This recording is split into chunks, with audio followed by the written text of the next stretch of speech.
do with women? No. Well, yes and no. I mean, if you are looking at typical testosterone rates of women, they are far different than those of men. But right, for example, like your testosterone rate goes down when you have children. Okay, and when you're a man, maybe less for men. They go down to that. And you say that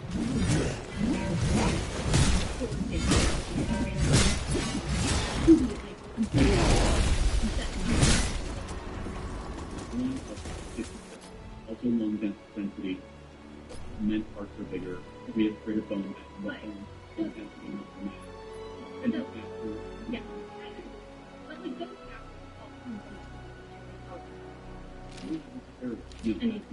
well, for example, you could try to pump a young girl's body from 8 years old, and you could get them stronger. You cannot necessarily get them on par with a biological male. You could try. Okay, but like... But there's something in the coding of our genetics. The coding of our genetics, which is often, like, controlled by, like, different, like, I guess, parts of the DNA and also the hormones that are produced that affect Keep your head down near the barricade. There want some upstart strike taking a watch on that. They might get characteristics that are close to that. Right. But it doesn't perfect. I mean, like, there's no perfect image. Like, this is what a human is. Like, this is what a man is. No, but like, we all get our experiences ages. And also, like, for example, like, there are many circumstances where womanhood is just not one thing, right? It's a multitude. For sure. Everything. Can you define what womanhood is? Well, no, I think it is. And the reason why is because it's something that's an individual experience for every single person, right? Like, my experiences, what I have experienced in my life is not going to be the same as another woman who may have, like, grown up in we have disagreement, but not clarity. I say that being a woman is an objective thing. right. But are we outside of someone's opinion or experience? so, but are we at the point where we're discussing where this is, like, not something based on chromosomes, but something maybe based on... No, it also can be objectively witnessed in empirical ways, in biological ways, in scientific ways. So, to clarify, we're still discussing whether womanhood is on chromosomes. If you'd like to discuss that, it's deeper than Like, right. I mean, for example, if we look at SPECT scans or brain scans of men and women, 98% of the time our intelligence can tell you which one is the men and which one is the female. So our different parts of our brain are. For men, for example, our amygdala are not as high working as women. The amygdala is the predecessor. So obviously, like, so there's a difference between the concept of what sex, which is a biological aspect, and what gender is, which is a social. I reject gender completely as a different word. It's really pussy. Gender means pussy. I don't doubt that biological men. How would you define race? How would you define it? Well, race is a very different. Okay, because I think that it's a really important thing. Because here's the thing, if I draw blood, is it ethnic lines? if you have a blood sample of a black individual and a white individual, I can't tell you which one is which. If I have a blood sample of a man and a woman, I can tell you which one is which. Just by running very simple elementary tests. So, for example, if there was a Hispanic or a white, there is no difference in the genetic coding. There is a difference. Why is it important? The next claim is that Kamala Harris is a DEI candidate. That's a good argument. Good to see you again. Can I define what a DEI candidate is? I think that you're going to say that she's black and she's a woman, she's a plant, and Joe Biden comes that, and it's not a they're not only that, but also in for getting the nomination, the Democrats they said repeatedly, we do not want to pass over. Okay, so just those two things, but the first one is stronger. You're right. Joe Biden said, I'm going to put on my vice president to a black female. Okay, right, so it's criteria. Yeah, and no, her and that. So she was not chosen because of her intellect, her accomplishments, or because of any of that. It was because she happened to fit a couple boxes. In fact, Amy Klobuchar, the vetting at the time, that Amy Klobuchar would have been a better VP than Kamala ended up getting. So it's just a statement of fact that she's there not because of her brilliance or accomplishments, but because of her. So Kamala Harris, first and foremost, there are a lot of criticisms that you can give her that she wouldn't be an effective president. It shouldn't be because she's a woman in her position. And it seems to be that you're saying that. Most people don't understand the degree she had. She had a career where she's been not only a DA, but one of the biggest, but like it stands for diversity, equity, inclusion. I like to mean that. A few at least admit and acknowledge that when Joe Biden was searching for VP, he cared more about skin color and a female than the smartest, best person. So the whole conversation, this affirmative action with DEI, the whole reason why people bring it in is to make this imaginary scenario that there's a super qualified white man who was overpassed by this unqualified, stupid idiot. Which is such a terrible analogy because it's not true. It's absolutely not true. That's not what it is. It's okay not to, I'm going to choose an unqualified person just to say, and only team saying that I'm going to have two qualified people. If one comes from a different experience, it might be better to have that diversity and have a better perception. He said it to South Carolina leaders that I will pick a black woman as my vice president. Secondly, Amy Klobuchar is just a random black woman that you walk off the street. There's just a qualified DA, general attorney, who's had a decorated career leading government positions. But you keep rambling about things that just aren't relevant. It is relevant. Amy Klobuchar in vetting came across as a more qualified candidate. Wow. Because they said Kamala Harris wasn't very smart, wasn't very bright. That's their own vetting document. From the Democrats, Joe Biden's own vetting document. So why would he go? Because the base of the Democrat Party demands tribal politics and DEI politics over competency. Yes, because the base of the Democrat Party demands tribal politics and DEI vetting documents. So why would he go? Because the base of the Democrat Party demands tribal politics and DEI politics over competency. Because the base.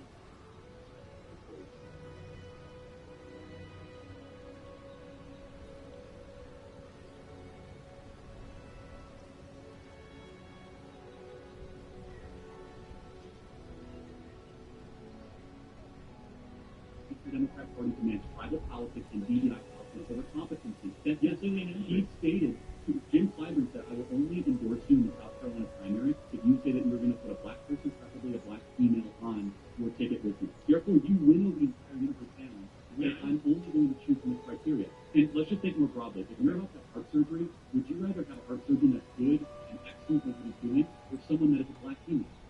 So, and being president is more important than being heart surgeon. Aren't you on record saying that you'd be terrified if there was... I did say that, but what was the full quote? I personally, I don't know. Do you want to explain? Yeah.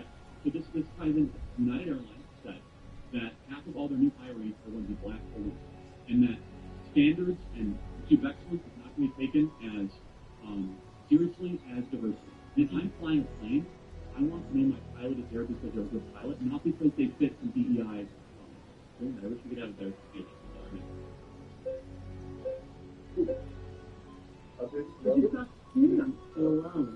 BankofAmerica.com regarding this, are you? Yeah, it's a cybersecurity tool for you or your business. Block sites, texts, phishing emails.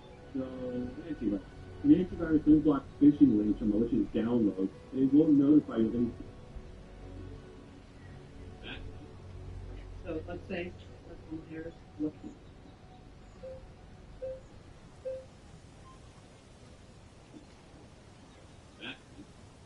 So let's say Kamala Harris was the DEI hire as vice president. Do you think she's also a DEI hire as the president of the Democratic Party? Potentially, yeah. I mean, they decided to go to her almost immediately because she's the VP, but also because she fits some criteria boxes. But let me ask you don't think it's because Joe Biden nominated her? No, for sure. But let me ask you, what's her greatest achievement or something? Her greatest achievement? I'd say her greatest achievement or something is completely destroying the Republican Party within like 2 weeks of being nominated. Like in the polls, she's absolutely.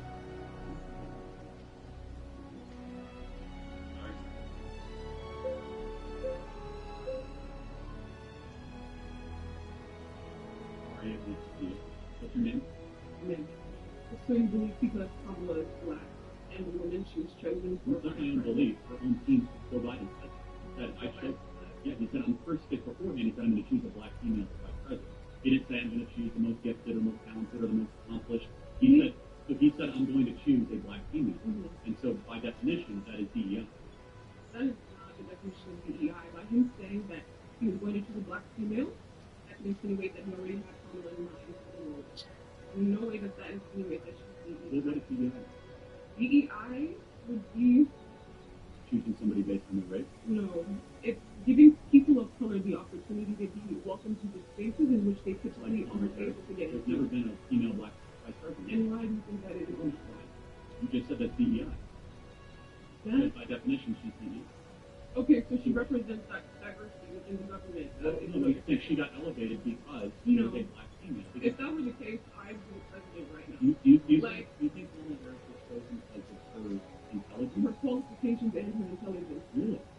If you compare a speech with Kamala, What's her greatest? probably being prosecutor within the northern California area. Letting up violent criminals and turning San Francisco into the most murderous, dangerous, arson-filled, homeless-filled slum in the country. Wow. That's her greatest accomplishment. See, I actually went to UC Berkeley, so I lived there. I didn't go to Berkeley is a slum. Berkeley is a slum. Have you stepped into Berkeley? Yes, I have. You think Oakland and Berkeley? Yeah, have you lived in Berkeley? I've lived in Oakland as well. You're big difference. You think the Bay Area is like a good area? I'm from Vegas, so I'm not from the Bay. Born and raised in Vegas, and went to UC Berkeley. Just graduated. What you're saying, literally, in no way, it Right, doesn't make sense. so you think her overseeing San Francisco becoming a laughing stock of the country San is great? Francisco is not a laughing stock of the country. If anything, that's Florida. But If that's the case, why are millions of people moving to Florida and millions of people leaving California? because they are cheaper rates there. People moving to Las Vegas. Las Vegas is expensive. It's cheaper because it's a better state, and we don't get money. Listen, Northern California is not all. Northern California is not the entirety of California. They're Southern California. Why is it that so many businesses are leaving San Francisco to do such a great job lowering the crime? Beautiful businesses go where things are cheapest to operate. Why are they cheaper? Because they're better run states. Do you realize that California is one of the most populated states within the U.S.? So obviously, So costs are going to be higher. California. Not only that, but the land within this state is also very, very, very stable. So that, yes, it is one of the biggest states, but you also take into account the population that's here. And due to that, Greatest population in California. And California has more population, more land mass than Florida. Why is it that San Francisco has a declining population and Miami, Tampa, Orlando have an increasing population? what does that have to do with CGI? Because she ran San Francisco poorly, and she was chosen as a VP because she was a black She woman. didn't run San She was Francisco. the DA of San Francisco. So And then she she prosecuted. and then she became the AG of California, where crime went up, homelessness went up, arson went up, kidnapping went up. If I'm not to get the The attorney general of the state is the top of the state. Yes. And what did she do to lower crime in California? She convicted those who were guilty. Why did crime go up? Because as the population increases and the economy gets worse, Why as the economy gets worse, people are becoming more and more desperate. Which leads to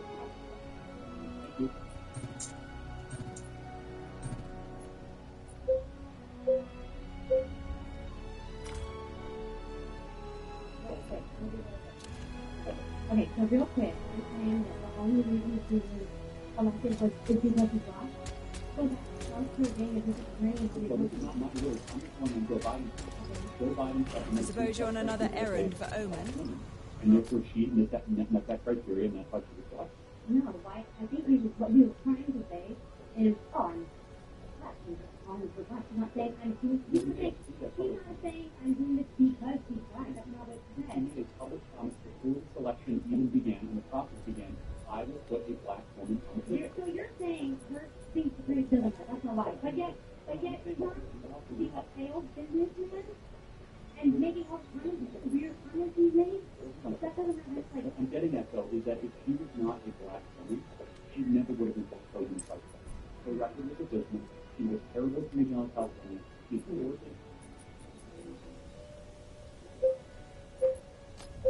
Oh, good. If not for that woman, we would have crumbled months ago.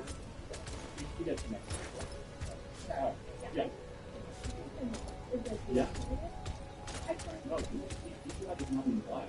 His Walsh was only chosen because the Democrat Party was so clearly with white men that they tried to find a white man that they could pick it. Ken Walsh was the first white PDI candidate. Keep your head down near the barricades. And people who performing well in the country is black. Performing well in China. During her time as a senator, she's so incredibly. Hold on a second. How did she do in the Democrat primary? She did much better. She didn't make out. She dropped out months ahead of the first primary.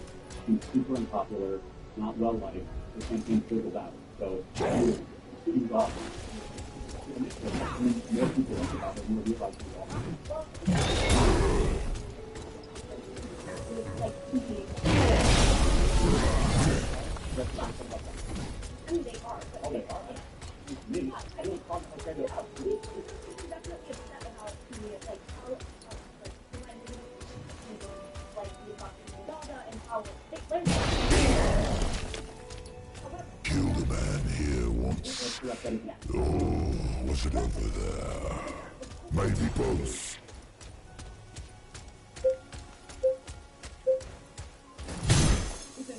The people aboard the partner with a lot of my chili crackers. It's kind of a silly sentiment. Also, some of the best people like that, most of the time, very hard to get good soup dumpling, aka Xiaolong Bao, near where you live. Aboard the Legion LA. Closest soup dumpling place is 40-minute drive away. That is that where me and restaurant quality soup dumpling and cooking dumpling so easy. Only takes 10 minutes. Afterwards, you always have this and quick lunch or dinner.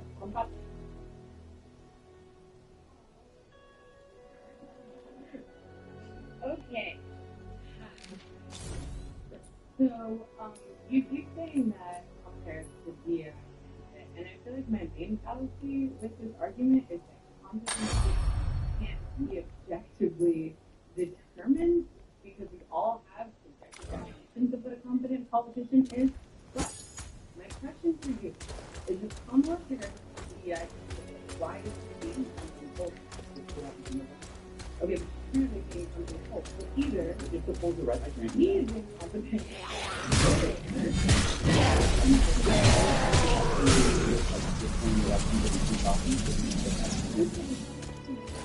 If he is incompetent, how could he be able to use that as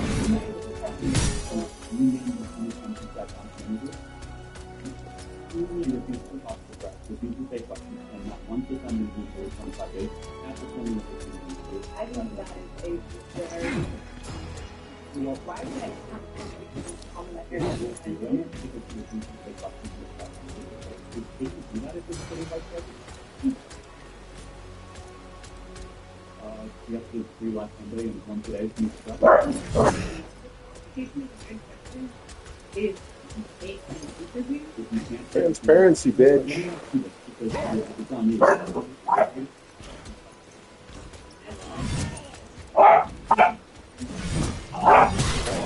Being alive.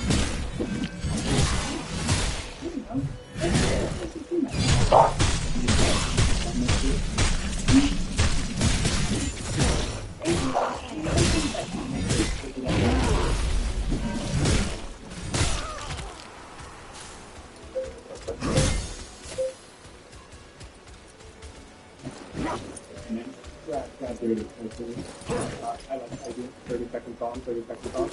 I think the best thing I can say about this is you can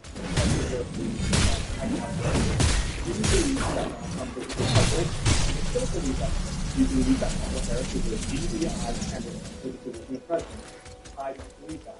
What I'm getting to is what you gain from this. If I concede and say that Kamala Harris is an EI candidate, what do you gain? Because I know what it is. You're baiting us in today's that you can make money on your TikTok account. You're baiting college students all over the world into arguing with you over these policies. People are red pants there, and you're making money from this account. You're looking at it and looking through this. First of all, I'm consulting media, and they're going to validation that, number one. Number two, you need to be acknowledged that you didn't earn it. You didn't win a Democrat primary. You dropped out from the Democrat primary in 2020. You've never been elected. You got there simply because you raised not because of competency, not because you're good at the job. And I think that's wrong and needs to be called out. Bringing up qualitative evidence. These are all subjective qualitative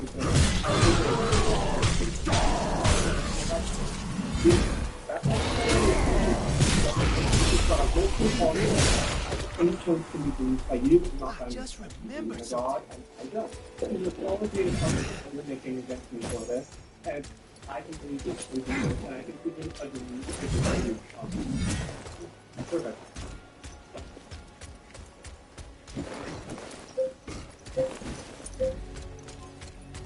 And it's going to take the entire time. 30 on 30 on. How do you do the percentage? By far longer than 5%. No. It's technically DEI.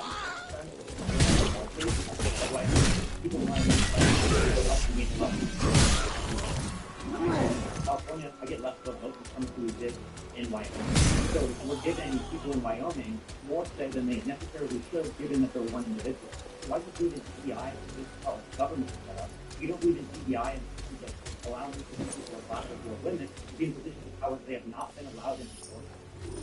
So, it's like what politics and a big space. It's predicated off of diversity, equity, and inclusion. All right, like inclusion of country areas, inclusion of rural areas, inclusion of How could I have forgotten this? Okay, so you mean like Hawaii? I'm referencing. Oh, you could say smaller states where that have state limits. So obviously would be able to have so more of a state for individuals. So your argument is that the U.S. candidate would be I can have how true? Argue against it, you say it's true. Well, right. So it's still in space because there's where we have us representatives for the whole population. Oh no, yeah. Why is it that it's diversity, equity, inclusion? Why don't we get some kind of the rural areas, equity that is rural areas, that's right. What's the value of federal spaces in why was that kind of why under your definition, why is it not based on race? And by the way, it's also based, not based on equity, and it's not based on inclusion. It's not based on let me tell you why. Whether or not you're one, whether or not let me finish one. It's because we are a collection of states. We are not a people. Get the fuck up there, bro. Why would you say diversity? You're just up there. I know you can do it. Why the fuck won't you do it again?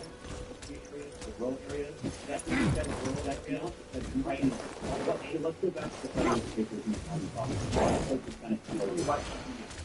under your definition, why is it not based on race? And by the way, it's also based not based on equity, it's not based on inclusion. It's not based on whether than race. Whether or not you're on that seat, whether or not let me finish one. It's because we are a collection of states. We are not a federal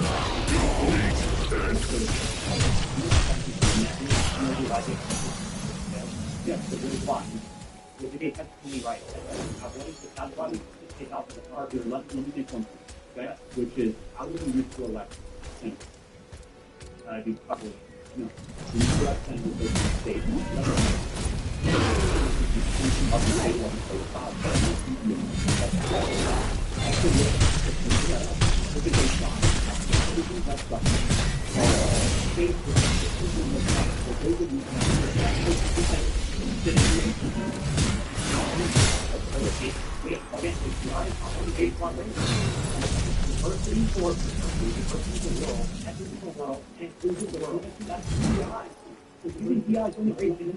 associated with Kamala. Is there a single instance in corporate America that you guys have connected where diversity means anything other than skin color? So diversity is women. What? Fine. How about so skin color, there's gender, you have to move the goalpost a little bit. You got right there. Right? But there's also no, I'm going to shoot the answer is no. Because our system is not saying it's the definition.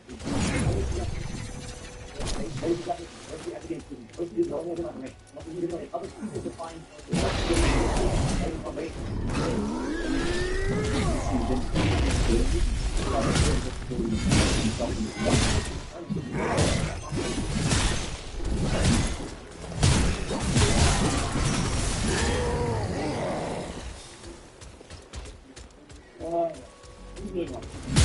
I don't want to take on okay.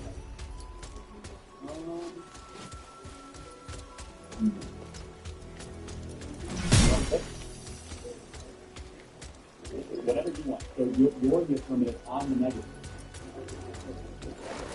You're good with 10 minutes. I don't want to put you in a spot with you. You sure? Right.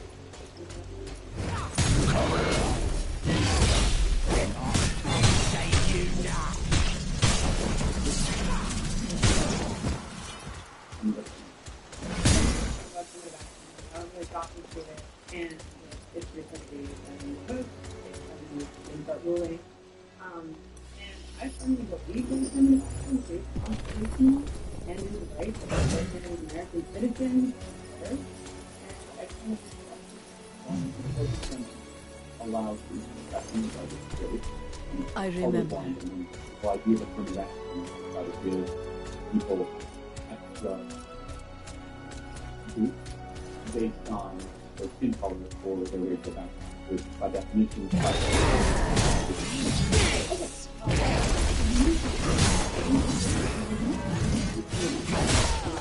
yeah, 30 months for Civil War in 1915, 16, 17 were all during Reconstruction, but later. So that's an important point. So do you think affirmative action will help heal the multi-generational problems of slavery? I do. I really do. Because, so let's talk about the history for a second. Slavery begins in the early 1800s. No. 1860. 16. Oh, yeah, I guess we'll see. Okay, first Dutch one in 1619 doesn't end until 1800. 1880. Then we go into Jim Crow law starting in 1877, and black people are not given.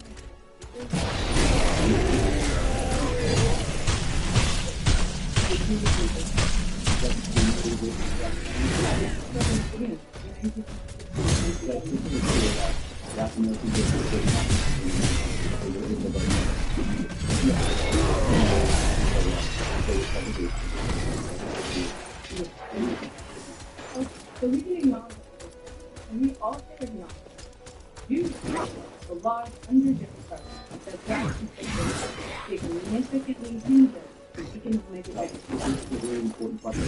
The data shows not really. It was evil. It was terrible.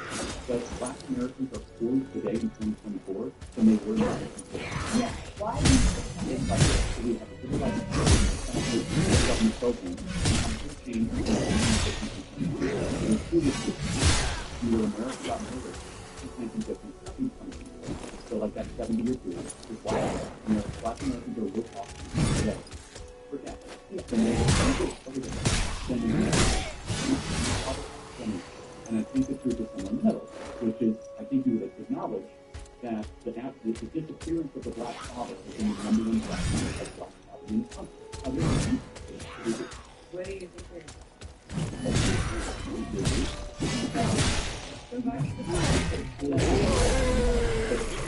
Disagree that Anyone's father. of course, but 75% of black youth are not really poverty. It's the highest of any group. It used to be 25% in 1950, so it's going up dramatically. Okay, so you are believing the fact that black people have not been able to achieve economic A memory. Gets the blood pumping. So you think if you ask the black father, and you think what?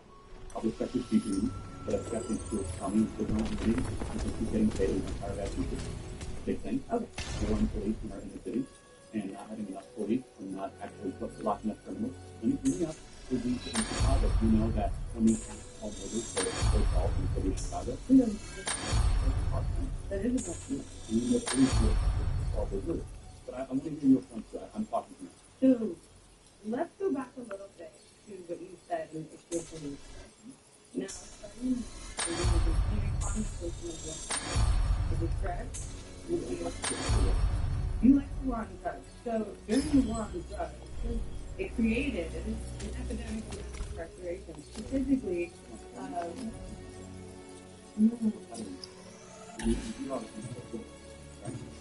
So you believe that the criminal justice system is flawless?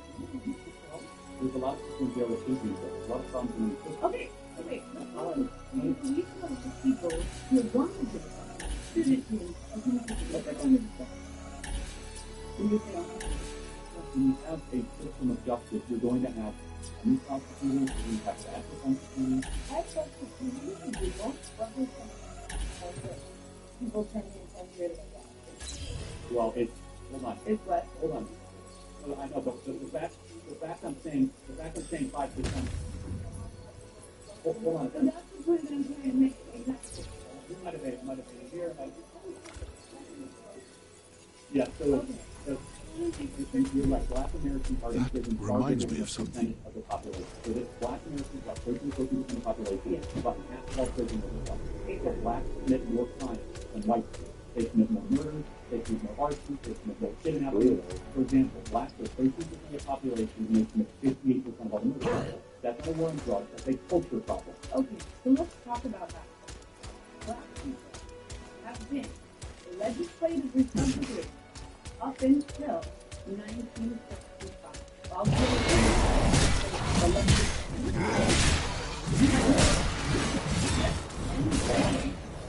of as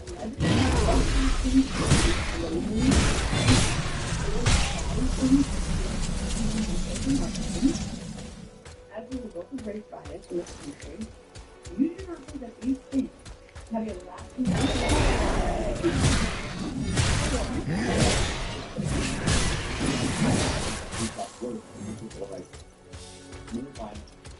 less public knowledge. Why is that? because of nothing represented. I mean, I'm victim of population. Why are not blacks the 50% population and 58% of murders? Because people in affluent environments are not being policed at the same rate. There are more police. About dead bodies. There's no, like, they're not talking about policing, it's about murders.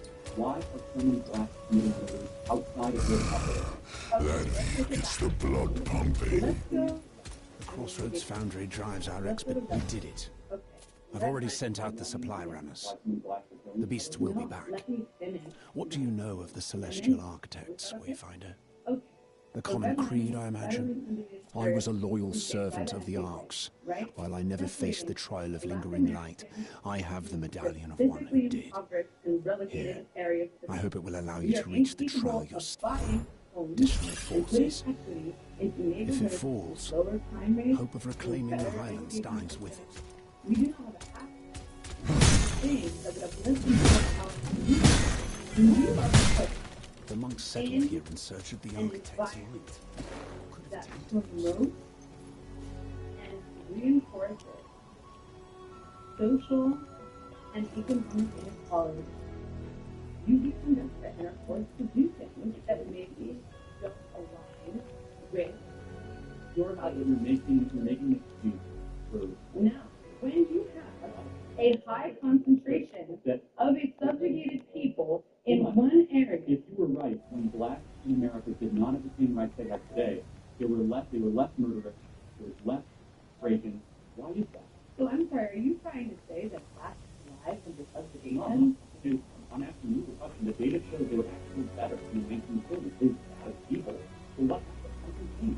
They committed less crime. Maybe they were afraid. I mean, 4,000 black men, women, and children were killed in violent lynchings. Racial terror permeated American culture for hundreds of years. You don't think that affected the generational psyche of an entire group of people? Why is it the more social outbreak? We spent $20 trillion on uplifting black communities, $20 trillion in black communities. We've done everything that's been You haven't done everything that's been What if we have subsidized housing, Medicaid, public schooling, subsidized college? We're about $20 trillion in some of the great society, and yet black America is poor, more murderous, more dangerous. So there's an explanation. we are not asking for a handout, we are asking for equity. And part of equity is ignorant caring, which is something that you guys seem to have a very hard time doing. So somebody has to explain why black Americans have is 13% of the population and commit 58% of murder. Black people have built and founded the society. Thank you. That's not true, Alex. There were a couple other people I felt bad for them. They had a lot of things that they just weren't ready to find. Overall, very good group, very fun. Republicans tend to just focus on life preventing you from making the point, not actually countering the something come up.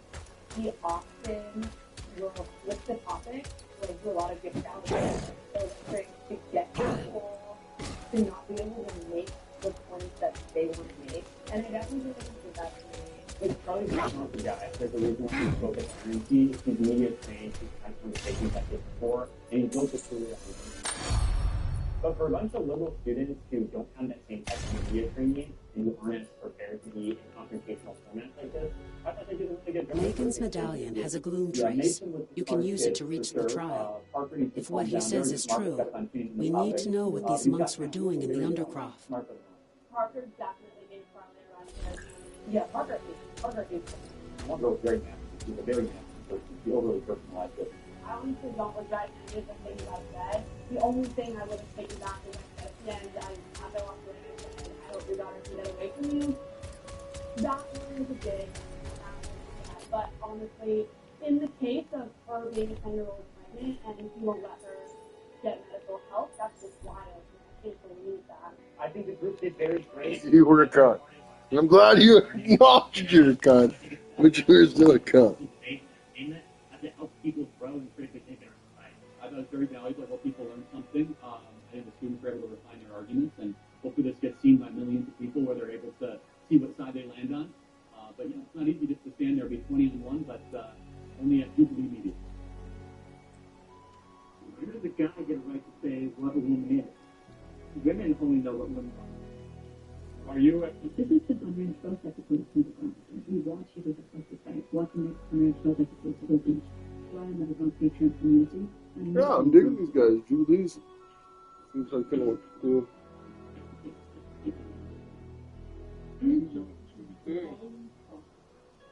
White Americans have way more attention than Black Americans. Similarity here. What's your say? Do white Americans have more advantages because they're white, or white Americans have advantages because of historic factors? I think if people want to argue at the end of the day over whether it's because you're white or not, I think that the answer is because you're white in the past, and that's how it carries over to today. You know, even in times of the United States history where Black people tried to go well, even culture rights and everything, where this well. What's up, Bob? Something that's upsetting me is when conservatives talk about how that you can't blame the past for what's happening in the present. That is to some extent, but then the next breath of how important it is to have two parent household. How important it is to have a strong family, to have responsibility for a child. We've seen in the past racial issues, the funny thing is that agreeing with all these things is when I didn't reach when I was younger, which arrived in some sense of because I believed it was racist and liberal ideologies and policies dating all the way back to the 1800s, all the way to the 1960s, and then the support of big switch, but I think it was more so than just to be a bit more cloak and dagger about the opinions of Black people and be more secretive and more, we want to help you by doing these things and seeing them as a hero. Affirmative action, welfare, all sorts of things. So ruling our culture is the basis where we are. So I want to get back to the history of it, because I just want to make sure we're clear. Giving them money is perfect, right? Well, yes, giving them, because if your father got in a home, that's going to give you the money. If you live in so they're giving them money to pay the rent free. They're giving them money while they're at the home. If you're working in the house and getting dressed and looking at you're throwing the baby. You're throwing the baby out of the bathroom. I don't even know what that means because yes, you're okay, you're talking about throwing baby out. How could a family race discriminate the Black race because you thought they were weak? So yeah, we can literally talk about throwing the baby out with the bathwater. That's what Barbara's saying. That's what Jimmy Trump wanted it to my people. That's why I feel so strongly about it, because it was these policies that date back centuries that were built off of the death and poverty of my people. So, okay, a lot of babies on. All right. When I say throw the baby out of the bathwater, you need to completely get rid of woke, okay? Or at least the conservative, I don't want to put that on the other sentence, but the conservative influence is woke. Clear. So, giving money to a group of people does not hurt. I mean, sure, people talk about a lot of literally take money. But take money. Take all of it. Give them millions. Give them all millions. Okay. Giving money to Black people does not hurt them. And that is what do you mean? That is not happening. It hasn't been You're saying that. Welfare was off of the idea of, hey, we get these families split up, we get these families keep the family together and keep all the money. I mean, I guarantee you. I guess so. Why would you not advocate for that? In years, I guess, research of history of this country and everything, do you find the Reconstruction era and the failures of what it wanted to be and then what it ended up being?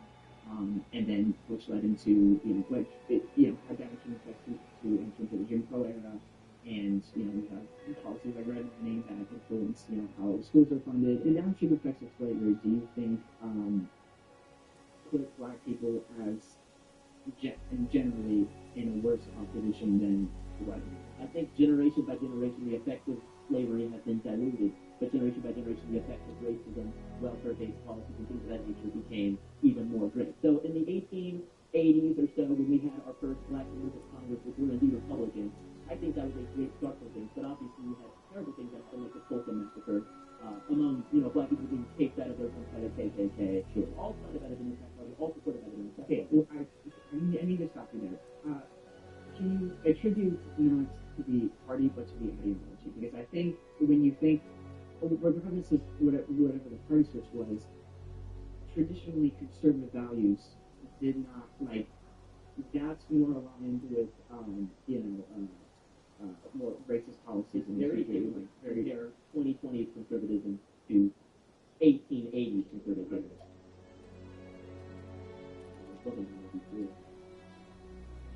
So personally, I feel like there's really only one thing that white people have a true advantage over black people with, and it's that white people are less likely to be forced into a box. It happens with black people after other black people, but it especially happens with white liberals and black conservatives, where we are told that we are supposed to think a certain way, be a certain way, and if we're not, then we're told that we think of etc. And the worst of all is bootlicker. Because I hate when a white liberal tells me as a black man that I'm a bootlicker. You're going to ask who's booting my licking. If you're telling me as a white person that me as a black person that I'm licking your boot because I don't think in the box that you want me to frame my mentality in, that to me is real racist. And that's what we need to stop allowing to happen to us, because black people are so quick now to not branch out and have new ways of thinking, or to go into careers like agriculture and these other career paths that black people don't typically get into. It's not because of race and stopping from getting in there. It's because we're told for so long that you have to follow this path and you have to think a certain way. I think America is a great place for a black person. I think I'm an American. Anything that's available to me is available to me and me. I've personally never experienced white people having way more privileges than me. Like, I'm sure you could find certain institutions where black people are treated differently, but in general, I don't think that I've missed out on anything because being black. And if anything, it's giving me more of a voice because people will want to hear what I say now because so biggest thing, I have more of a platform now just on the basis of being a black conservative and saying what's not possible. And I was just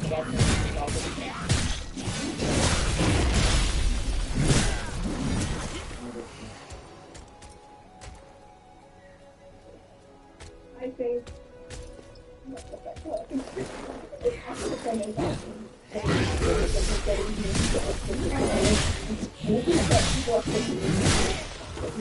I mean, you still the ways that Oprah, the president, to pull up the head of Time Warner was black men. So, we know what that means. We don't need affirmative action anymore. And to me, affirmative action is offensive sometimes, especially nowadays, because children and two boys forward.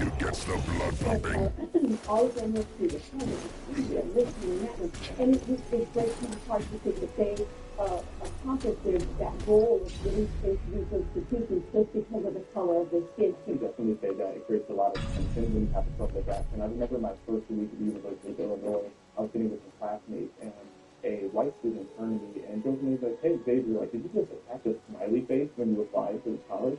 I started asking what he meant, and he said to me that because we're black and we're white and we're brave, you can just attach a smiley face and you would have gotten at this university. So I was livid by that, and I went off to start naming all my accomplishments, and I felt so confident only for about an hour.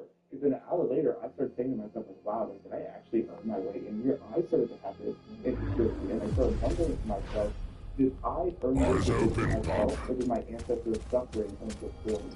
And some other people who are minorities, like I have a friend who was Asian and he's in high school and he really wanted to get up at the school. The intern there, he was super like scared to go there, and he didn't go there, and he only assumed that it was people with him, and he said, have something like Asian feelings and nothing wrong with other people. I was going to actually argue that it's more racist nowadays because it includes so many Asian Americans from getting into universities who do figure this out and they can't get it because it's so again, like you were saying, was necessary at the time, but now like anybody who has the skills to it, you can get it.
White people as a whole have about 50 times greater wealth than black people per capita. So I just don't understand why you think affirmative action is purpose. I don't.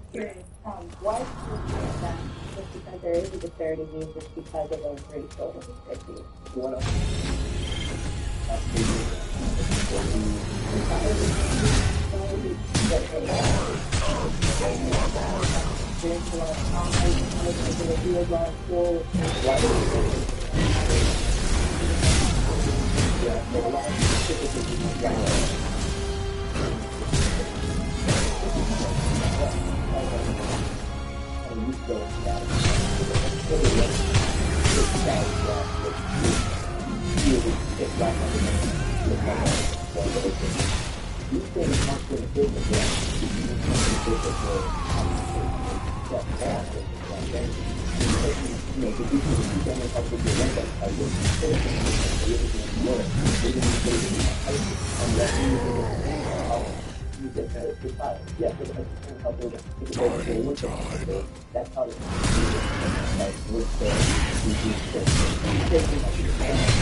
Those that have always taken part of it or before it was just completely overlooked.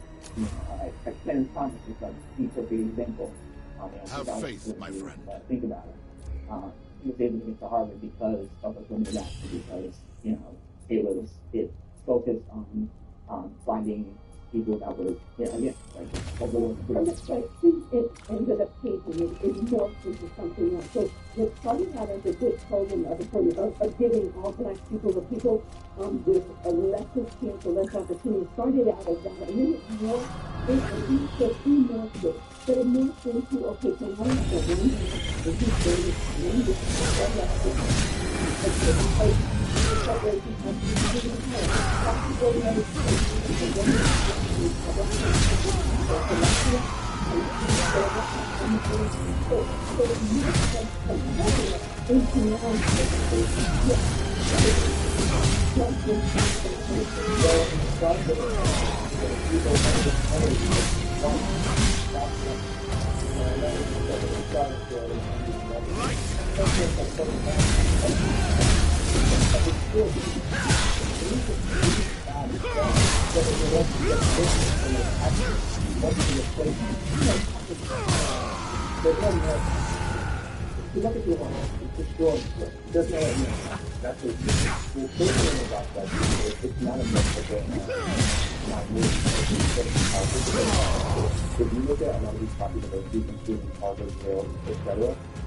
Back to the dock.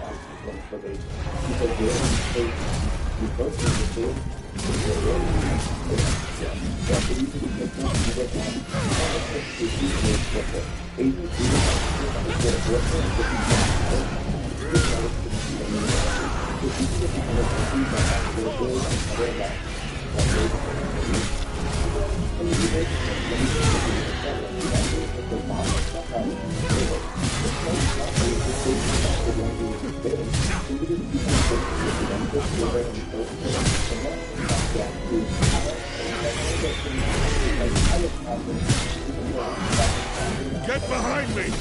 For the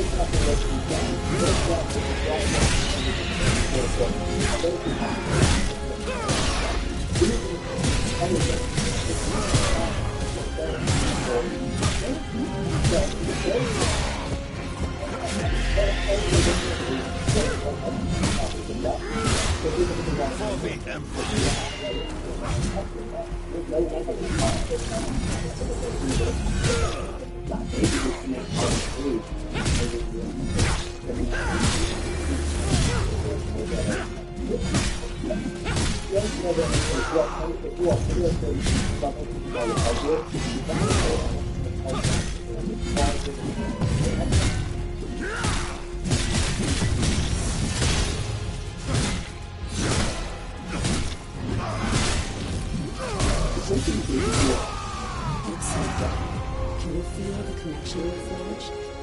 You should now be able to enter the underworld. Return to me and let us consult for this. But these items help reduce bloat and improve your digestion, so you can trust your gut instead of worrying about it. It boosts energy so you can embrace the day and help ease the aches and pains so you can get up and do it again tomorrow. So to recap, these things help you energize, help your gut feel better and sharpen your focus while you can totally decide what to maintain distance. Someone should make a copy of this thing. Lux feels better.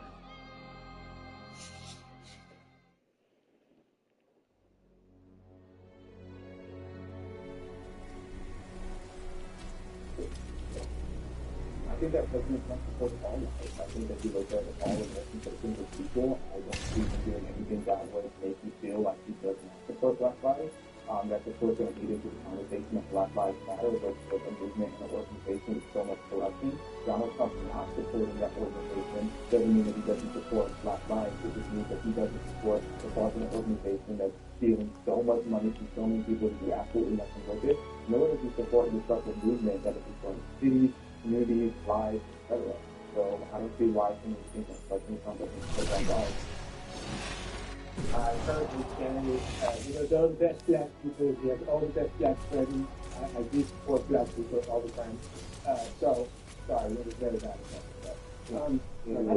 I don't think Donald Trump wants bad things to happen to black people. So in that respect, I think he does support Black Lives, but the other side of that is he's not really doing anything. He didn't do anything. His president certainly support black people. He's primarily for black people. Yeah, I certainly disagree with that point. One of the biggest things I learned from Trump, well, yeah, we'll get to that one later. One of the biggest things he did is he secured permanent funding for HBCUs, one of the largest increases we ever saw for HBCUs, personally done by his administration, among many other things.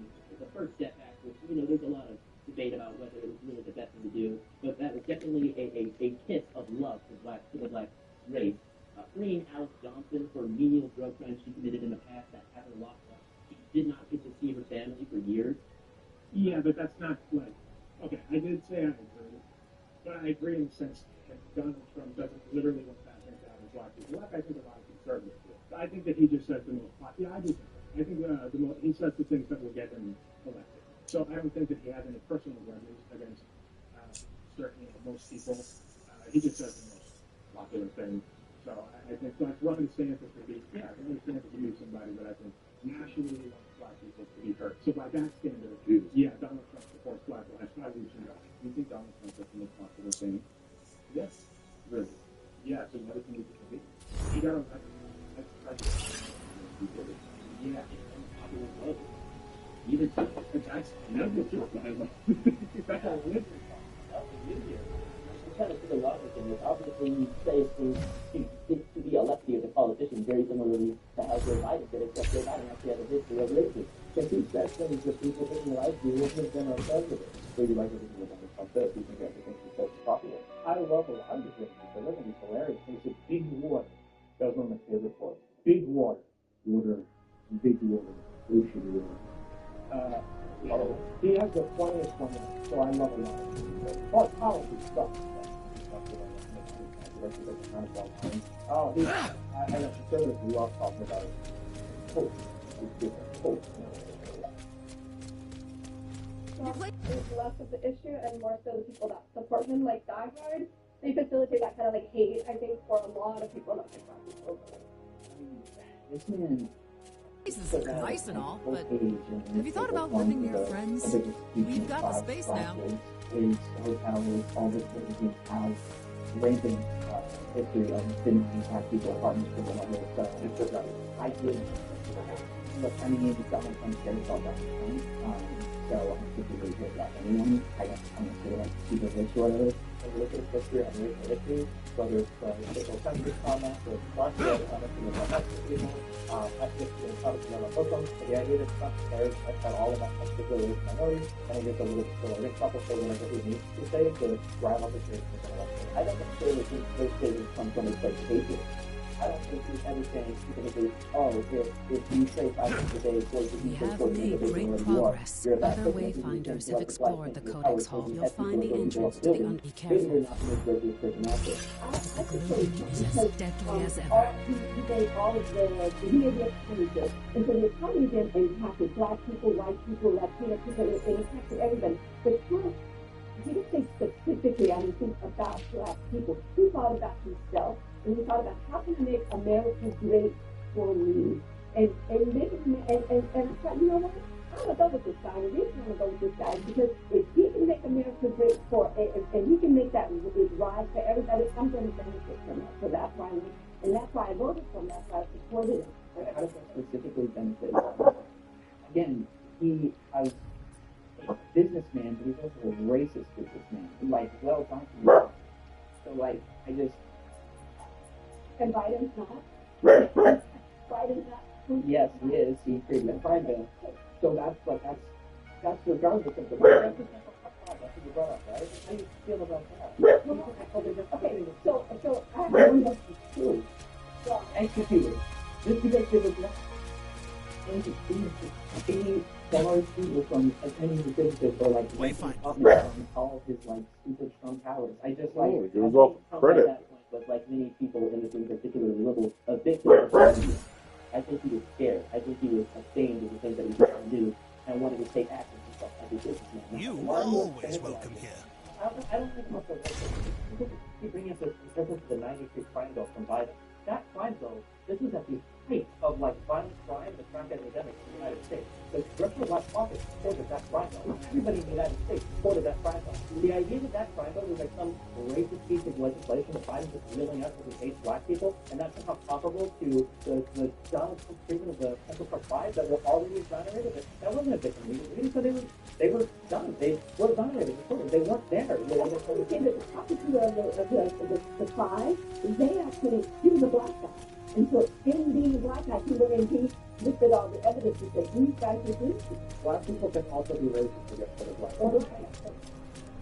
So if anybody doesn't disagree with in regards to the Central Park Five, even if they themselves are a black person, or they're just a self-loathing black person, they're just a racist black person. They disagree with their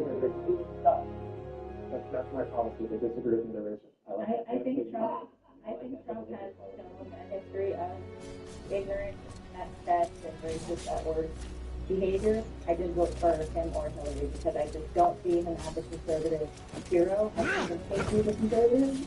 They're conservative. I voted Trump in 2016, just so you all know. So, I'm just saying. So I need to I need you to elaborate on if people disagree with you, they're racist, just in general. Sorry for this. You made a point a couple of minutes back where you said he just kind of says these things to rile up his base. Why does he need to do that with expensive black people? And he doesn't do that at the I am a member of the state, and I'm sitting here like, oh man, this is amazing. And I don't know, you can call me so you're saying he's wrong on the execution of 5 black people that are demonstrated. So I'm getting the same thing too. He didn't do that with the whole law. Again, everything, if there's a bad thing about it. comments about Muslims, the comments about Mexican immigrants.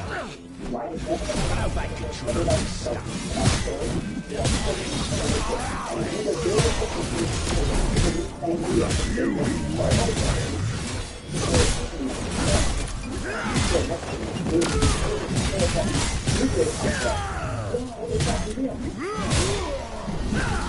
These people were registered with the federal government. They were in school.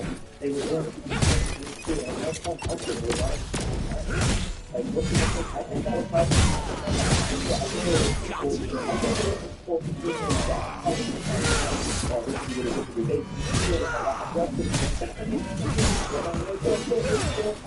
if I take responsibility for something, if I say he has responsibility for something, well then you're right. I'm saying, well maybe there's some people in America fighting in Charles falsely. Dude, he was the president. He called the shot. What are you talking about? The only path forward to solving illegal immigration starts with the reality is Unrebel your hearts and drink your blood. With the people who are already here, it's that more than nothing. We want conversations.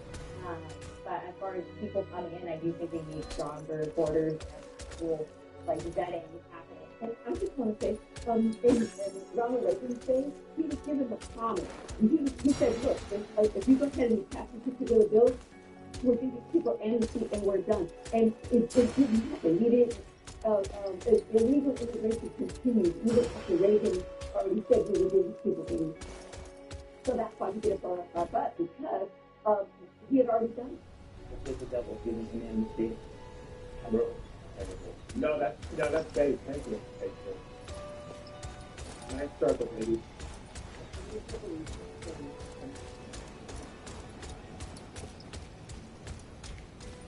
I grew up in a conservative household. I hope you're not the type to want for medals. And my parents were always pretty political, so I always stayed political. I was very religious as a teenager. Sometime during college and then afterwards, especially during COVID, my sister actually indoctrinated me into a more leftist position. And I overcorrected a little bit. I started becoming pretty cringy as far as sit down and let the minorities all talk, right? Don't say anything next to each other in the Twitter. Like, it was like the whole you can't see other things on TV is literally not the kind of thing. So I stand by that. So I kind of leveled out thanks to Lee and less cringe. You're a Nazi, dude. Puzzling me, and I'll start to think you want to be friends. Yeah, I mean maybe I am being cringy. So I grew up conservative, but I did have more left-leaning ideas about like Black Lives Matter and critical race theory, and I was watching a lot of YouTube, and I did agree that Black people were oppressed in all of these different things, and that we were kind of got the short end of the stick. And during 2020, when there was everything crazy was happening, and I started organizing rallies against the mandates because I thought that it was totally unconstitutional and un-American. And then George Floyd died. And initially I was enraged like everybody else, and then it started to become this weird political agenda masquerading behind his face. The face of what was actually happening started to feel off, and I was like, oh, I was counter-protest deal and activist at my town square when I lived in Texas.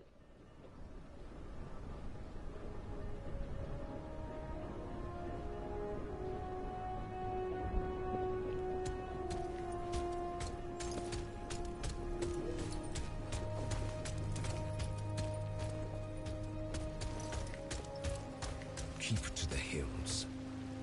In the maze, treading low ground was oft an invitation to death. These highlands are so much.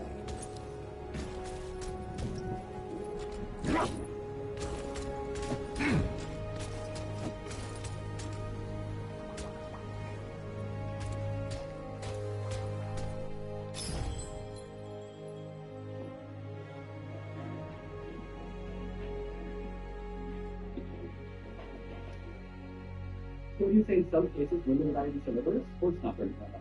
So what's the difference between an IUD donation and zygote? If you let the mother go into Planned Parenthood and turn into fetus, that's actually the best thing to do. It's not about the cells, it's not about And initially I was enraged like everybody else, and then it started to become this weird political like agenda masquerading or behind his face. Like it just the face of what was actually happening started to feel off to him. I was like, oh, I mean, I was think that feel activist where it was protected. And they were some of the most bitter, vile, horrible people who could ever be. Meanwhile, the Confederate group that would protest there against them also. They were nice people. Democratic household, but we were apolitical that everybody was Democrat. And then I got a job. And when I got a job and I saw all the taxes come out and I started looking to the left and to the right and going, oh, my money's wiggling away over here. And I said, you know what? After Reagan, I'm just going to go ahead and declare myself a Republican, and I've been a Republican ever since. My mom is pretty liberal. She married my stepdaughter when I was 15, 16, and I well, he's super conservative. Like, love Trump, I was Trump fan. And they have a lot of like back and forth during the tea time, which is like polar opposites that argue all the time about stuff. There's a lot of similarities in both sides. It's as far as Interesting. they have a lot of similarities. They just don't want to come in yet. I started off, I actually sent them a video when I was doing graduate high school. I got very conservative. I'm not student, wide Bush supporter, who was writing Trump supporter. I think the point of my life has been most libertarian. Nothing is ever truly lost. I think because some of the conservatives do really well is they make you feel like you always like succeeded on your work hard. That's something that's progressive liberal stuff now. So you're going to some racism, you're black, you're going to be discriminated against, you're a woman, somebody's going to care about your feelings, et cetera. So the Republicans will tell you, look, you work hard, you do what you want, like as long as you want to put in work. And I felt that way. I remember I was in the house, right, and a ex-girlfriend that was pregnant, where I was taking 5 months previous job. There was a whole bunch of stuff going on in my life. And I very, very luckily got an online content creation. And from there, I started to make more money, I started to pay more taxes. When I get older and I look at taxes that come on my paycheck, I care a little bit, but it was just so funny to me that back when I was making $15,000, $20,000 a year, I'm like, I can go to the road, tax bracket, blah, blah, blah. I'm barely paying any taxes anyway. And, now that I'm older, like, the government wants to pay, a piece, on whatever, how many more dollars I have. I'm good, but I'm very, very, very lucky to do it. I'm very lucky. Because you have just one, but the 15%, born into a wealthier family, you so much more mistakes in life. If you're going forward, you get like 1 or 2 for your life over. And that's really sensitive. I used to be a liberal. I was voted for standards in 2016, and it's kind of right now. My family is pretty much doing something yet. So the first thing I realized was that I really thinking about research. And as I got older, I actually started being really active into VLM. I was supposed to be on a reality show to teach people how to do video and active. At the time, I did a deep dive on VLM, and I started to realize all of these lies. So then it's just that back to my okay, what else am I doing live to about? And I started looking at the ravens and Terragons. I think in both sides, I'm pretty very grateful for that. I don't think the best thing is people in general, and that's just harassment. When I was young, I used to jump for joy and say, oh yeah, Obama, Black president, so I'm going to do the same color as me. But when I started to do more research, one of the biggest things I was confused about is, well, why is he different? What is it? I did more research about the that part. Sure, you guys are going to pop off about it and say, oh, there's a part of the color strategy and all these things. This is true. Which you may say is true. I don't believe it's true at all. I understand, you may think I'm wrong. However, one of the biggest questions I had is, why is Obama in the same party as the people that started the KKK, the same people that voted against the Civil Rights Act, the same people that are on the news talking about how black people aren't able to accomplish and need to be on welfare and need to be promoted with affirmative action. That I also made some defense decisions. I guess my political journey has very conservative actually, and then high school became sort of political, and then throughout college and I guess just throughout my life since then, I think I guess you can call me progressive, close to whatever you, but I guess that's the areas where I fall. You said that you were Bernie Sanders in 2016, and then you transitioned to, I guess, more conservative. I guess we Bernie Sanders, from what he said to what you think now, what was the shift? For me, because back then I was kid, I just had to see policies that everything should be free, and I was feeling a bit entitled to everything should be covered for me because I was black, and I was very much in that mentality. As I learned more about free markets, I learned more about capitalism, I started to appreciate that much more. I started to appreciate small business much more. limited government, low regulations. I just wanted to like that much more. But I would say just more when it comes to economics. I don't agree with that.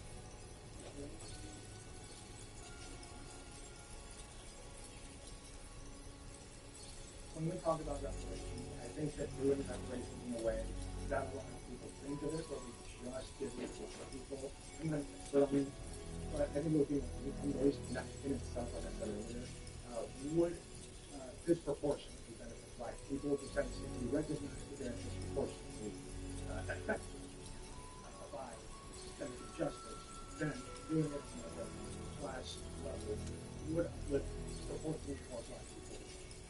Right. Yeah, I think like mostly like black GIs that were sent like the New Deal, for instance, that to be able to come back and as the white Americans, the white veterans to get homeland and build that generational wealth. You could not get that as a black American. So there needs to be, I think, reparations. I don't care really what form it comes from. I think free healthcare, free college, let everyone have like an equal opportunity to educate themselves, to build a better life for themselves. So it's sort of like, and I think Germany is also a good model so-called, you know, like, so issuing, first of all, a formal apology, we haven't done that, but also just like donating to like different funds. Just, I think, in the reputable society, trying to get good reparations and things like that. I heard what often reparations if they have not been initially during this like slavery or civil rights movement or any of that. But to try and do that now logistically just doesn't really make any sense. And like, where would this money come from? Like, we're in so much debt as a nation. Would I get this money out of Irish gold? Like, do mixed people get it? Like, do Irish people get reparations? Do they were indentured servants? Like reparations, you can find specific instances of somebody being like actually deprived of something, whether specific instances of like 40 acres in your front, or whether you find specific instances, cases like many people from railroads or whatever people being deprived of things, that's okay, but otherwise, yeah, it's a logistical thing. There's no possible. Yeah, America's unique because we have been in this effort for decades now, putting minorities in a position of privilege. I feel like we have done so much to give back to the communities that were obviously wrong. And I agree with both of you. Like, had this happened a long time ago, I would understand it. If we had specific incidences that we could trace where people were just completely screwed over, I would respect it. But right now, I don't deserve payment for something my great-great-great-great-grandparents went through, and I don't think that white people are responsible for paying that to me either. I know we can only use the word virtue signaling, but it's sort of like a slide for a way. At least in my opinion, states like California, where they can throw the idea of, oh, we want to pay out this much money to every black citizen in there. In the state, it's like, oh, are you serious? This is kind of like a joke in my opinion. I think that if we impose reparations, I think it would rip America apart. I think that we're already frustrated enough as it is. And now you're going to have people walking around going, you owe me, you owe me. That can't do it. It would just really rip us apart. Giving somebody money doesn't mean anything. They don't know what to do with it or how to handle it. So it's the primary issue in black culture or with black people is generational trauma. So maybe they need more bigger people than they need money, honestly. I argue like there is like that like generational trauma whenever like they examples of like free healthcare. They get to see a therapist and not be followed to death. And I think the argument of like just romantic of it. I think if we were good for something in this country, we usually find a way to do it, especially if it's military. So I mean, we would pay for multi-billion-dollar checks. Not good high progressive, but that's like the lowest progressive one in the world. And like I see the headlines like reparations voted on in Congress to be paid in the form of free therapy for people who live. That just sounds like the funniest thing in the world. But well, I also don't think it's directly from white person to black person. Like, oh, your lineage, like your kid's lineage. It is so. Like in San Francisco, they were going to raise the average family or the average household in San Francisco was expected to pay $600,000 each, with the $5 million per black person proposal that they had. And I used to live in the San Francisco Bay Area, and I was repulsed by that because you have so many homeless veterans on the streets, and they were going to give black people a home for as little as $1. just for being black. Mind you, slavery wasn't even in California. So why that was going to be the case, I don't understand. But it's extremely unrealistic to think that the average family in San Francisco can afford that. Yeah, okay, but you don't really care about all this stuff. Like, that's you don't. You don't. All your arguments. That is what you're here to conserve. You're here to conserve. So what policies do you support for homelessness? There's ways to address. I mean, for homeless in general. Yeah.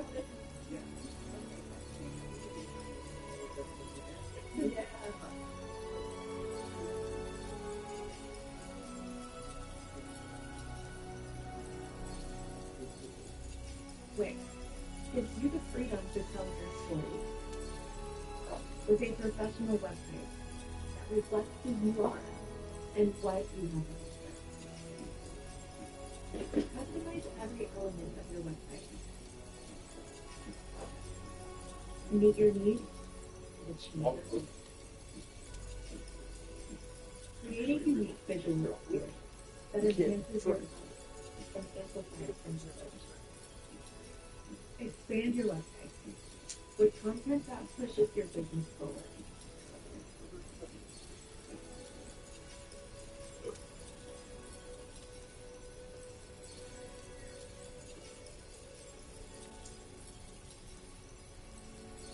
Well, I gotta say, this was tough. I never expected all four of you to just come forward and admit it. And you know what? Happy with these results. I think it's a lot of people, I guess, people, of the left, whatever, we kind of fall into that trap of thinking that, black people are the monoliths need to be saved as a whole. I have no shame about it. I have a savior complex with an older brother, and I will save you whether you like it or not. So that's just me. Well, it's definitely not, because a lot of us are really exhausted of being used as kid cards. Because when you have this mindset that you need to save black people and go to the city and run your own business and bring our lives where we want to, I don't know why it is that people feel this immense pressure to be so apologetic and just always trying to cater and coddle to black people when we just want to be treated like everybody else. We're equal for a reason. I think especially recently there's a lot of riot stuff that's going on, or protest stuff that's going on. People are less tend to capitalize on some type of protesters, and especially even talking to some of the other black commentators like you're talking with, when you hear a lot of progressives come out and say, well, we don't have a choice but to riot or break into the store, or well, they're stealing these electronics for good reasons, you just don't realize it.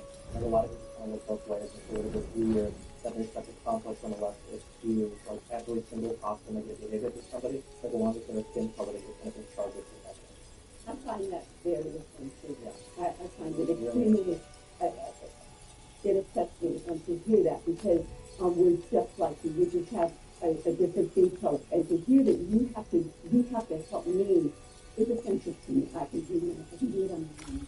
Well, we have to break it down sometimes why these riots happen. I know everyone said it's riots for the voice of the unheard.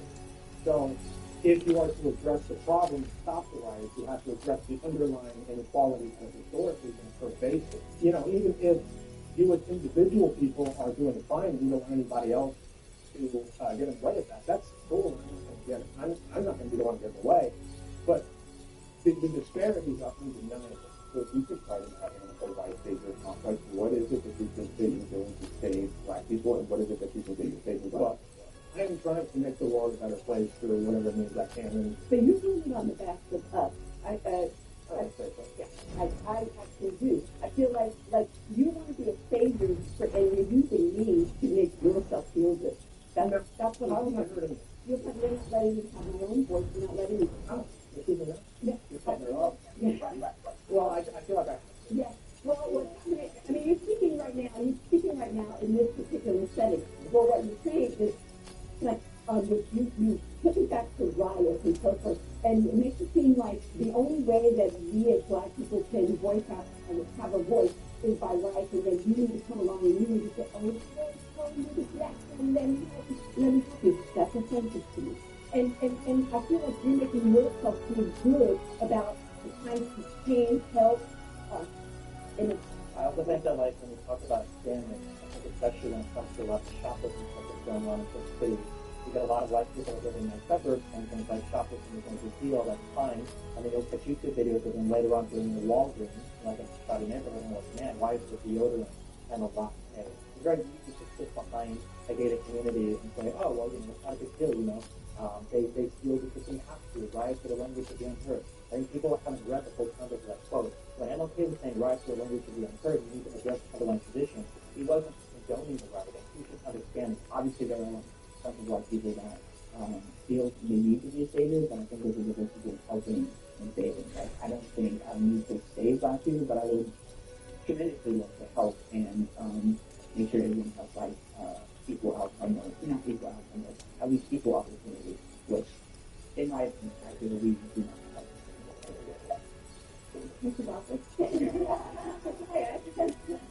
So I just forward just because I don't want to broad all white liberals as having a white savior complex. I have experienced white liberals who do have that, and they're very unpleasant people. But I don't think every single white person who's a liberal or who isn't activist or yelling or any of those things necessarily has a white savior complex. I think that there's a lot of white people who genuinely think that Black people are oppressed and want to help, and that's what they're told. It seems like to me that most people have savior complex regardless of whom they're trying to save. It's like they're taking real pain and real trauma and using that as a way to push this political agenda, but also to alleviate themselves of whatever guilt that they feel unnecessarily. Like, I don't know why a white person today would feel guilty for things that happened decades ago, let alone something that happened centuries ago. I've never seen a white person say, I personally feel guilty for slavery.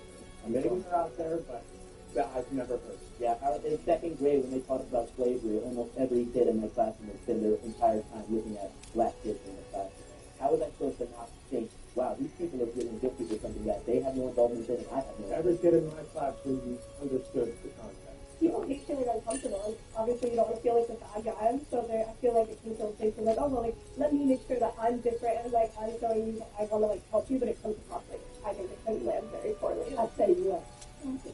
Stop it. Because what happens is when you put yourself as the white savior, what you do is you elevate yourself above the Black person, because you feel then like you have to save us. So just stop it. Just treat everybody regular and normal, just like I would treat you regular and normal. You treat us regular and normal rather than trying to save us. I just got one thing I wanted to bring up earlier about taxes, because you were saying that you had your job, and you were talking about how like you get the tax every time, and you like doing the tax bill. I worked American Family 2020 focus. The last thing that was on my mind when I watched 16 and 17-year-olds on their deathbed suffocate, the death was tax. I was worried about health care. I didn't know about taxes that time. So when I go to work, that's what I was thinking.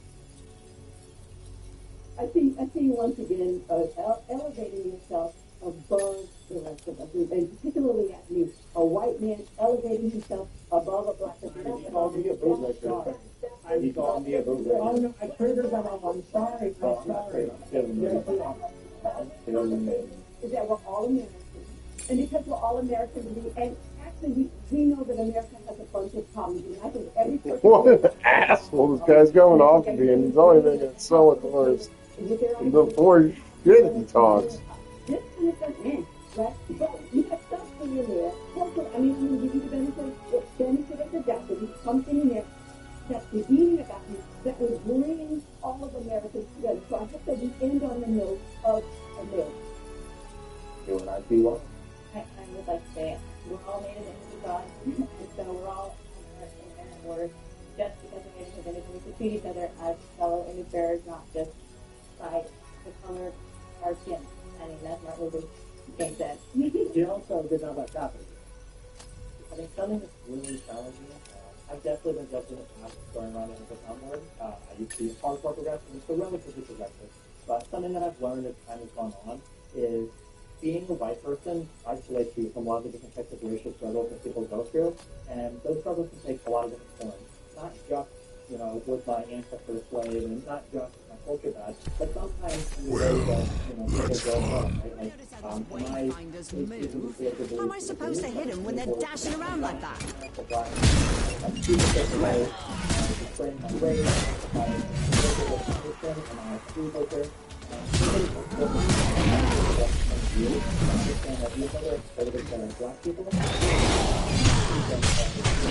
Picking a fight?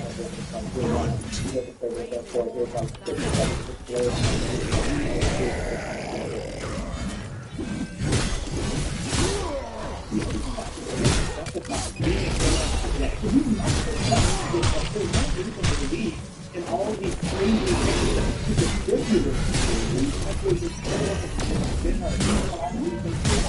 Your head's gonna fetch me hazard pay.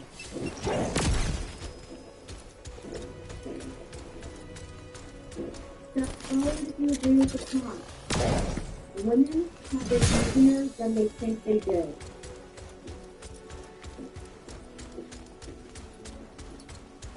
With feminism, brainwash women to think that they are victims and murderers for certification, and all the different training types that they were trained in colleges and careers. A lot of these careers are way easier to get into for women than they are for men because they're looking to hire women because of feminists. Yeah, women force that they get for property, it's right, all that. But more so, I think that some of the actually when it's easier, like men being a provider, how to be tough, a white sign, don't be a girl, or a girl sign, or a girl step, or anything that happens, usually they're a princess, and they're given their girl. Well, yeah, with women, they're very their values, that they make you have values, if you see that much, and they're seeing you guys from birth. For men, it's not really the same way. You have to make something of yourself to be respected. Exactly. Like a pretty woman can go far just using her face. A man can't do that. A man can't go to a rich businessman or like a businesswoman and become good looking and become your god. A woman can't. No. Bring the disagreeer's power. I have a quick question. Just a second ago, you were saying that a pretty woman could go on to a rich man's job, and that would be kind of particular. Right? Mm-hmm. Okay, so would that help you vote at all, being pretty? You just asked.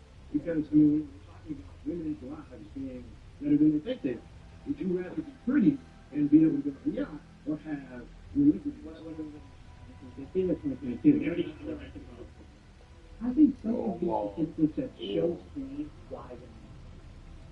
I think it would be that women already have their value. Their value is already obvious because they can hire you. I don't want to put you in love. There's a lot of women.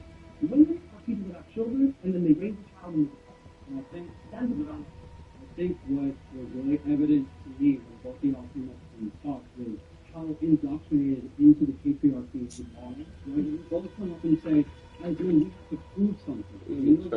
No women here? You put on yourself is a direct result of patriarchy and the system that feminism is trying to dismantle, as are the values. Yes.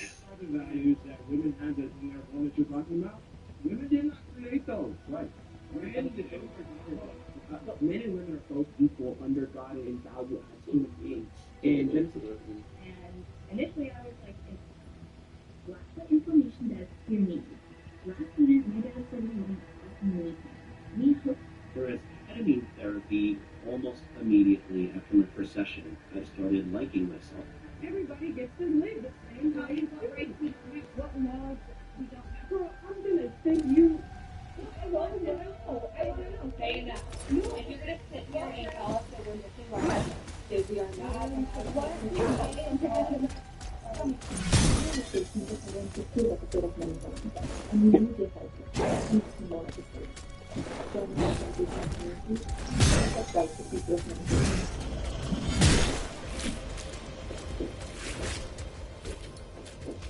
The LGBTQIA+ community has moved too far to the left.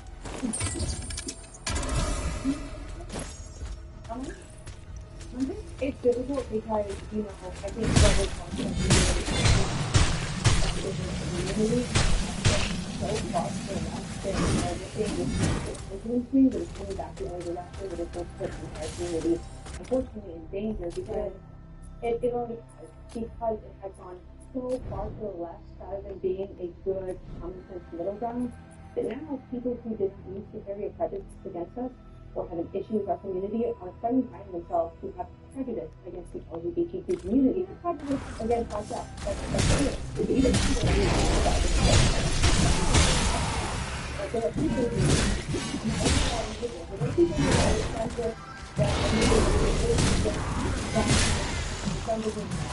just for simply standing up to or standing up for young lesbians and gay men who are calling themselves already genders or becoming up for children transitioning or you know, and it's a shame because we want to be, we don't want to be, we don't want to be outlaws, right? We are, but the whole point of being, like one of the points of us being lesbians is that we're different. We have different outlooks, different talents. I feel like with a lot of marginalized groups, the biggest downfall to them is them being when only outside groups division.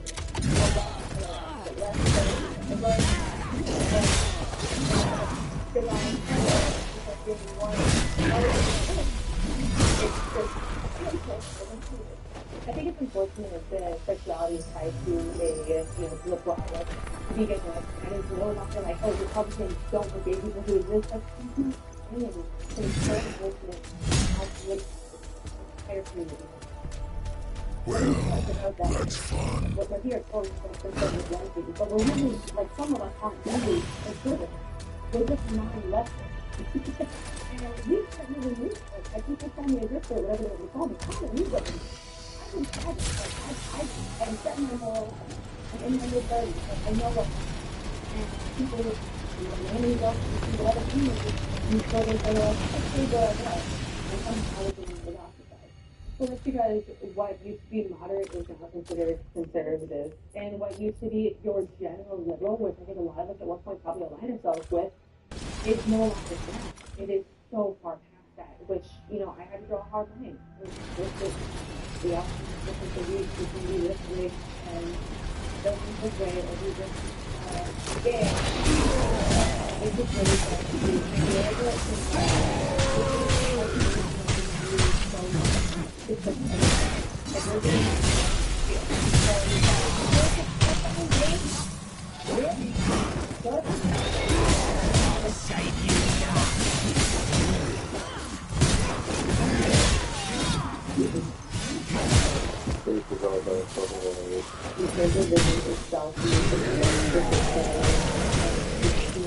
it's going to take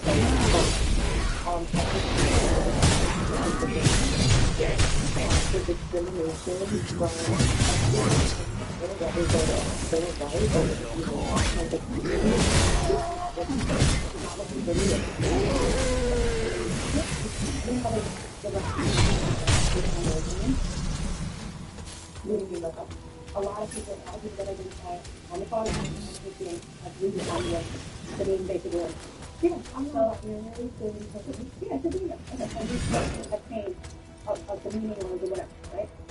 Conservatism is just the opposite of leftism as far as, so it kind of makes sense that it wouldn't say the opposite of leftism. And the new conservatives are really only libertarians or leftists or just classic liberals. So I just to make sure we're on the same page a little bit. Yeah, exactly. So what I'm saying is that because we are growing, if you want to include more people, because technically the lesbian class has changed to an orange card for non-men, such as myself. As far as I'm lesbian, I'm still here. And you should have that as a lesbian, because I'm a non-man. Because that's terrible that you're actually because I mean, so I believe in including it doesn't matter what other people look like. I think that being left and having this conversation go through us means that we don't care anymore. And everyone can be a part of the community.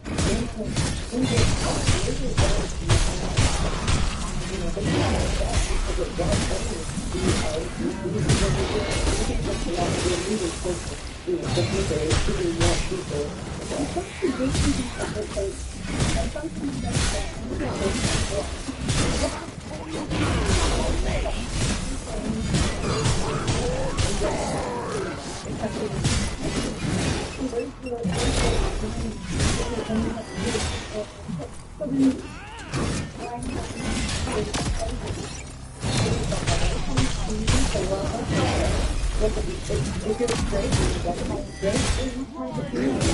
And you identify as straight, I don't know, non-binary, because the LGBT community is accepted. Because of this perspective of gender identity, because gender sometimes didn't feel in the community.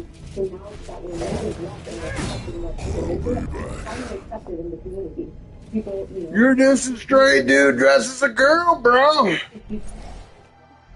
And a lesbian is a woman, so that's number one. Then why would you not identify as queer? And yes, we're going through the work here, but I genuinely curiosity and trying to understand, because if a lesbian is no longer a woman who's sexually attracted to another woman, Just fucking want to be part of some bullshit, bro. Is what it is. what is really what happens in the world? Let's try to be that symptom.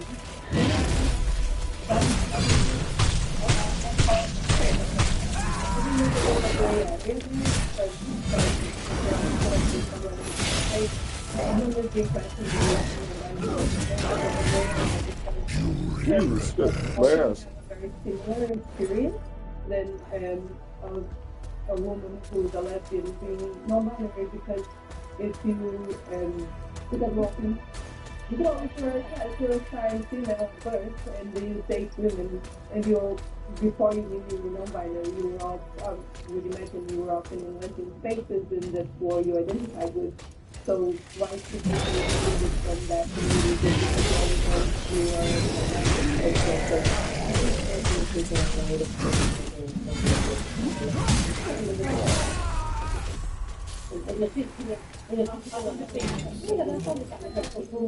He's a great guy. You cock though? People in the community, like being trans and being non-binary, is not a new thing. It's just in this pre-modern society. It's not new. It's always existed, and women always performed. It was very, very, very much perfect. I have them, we conform them, they're fit. And they go into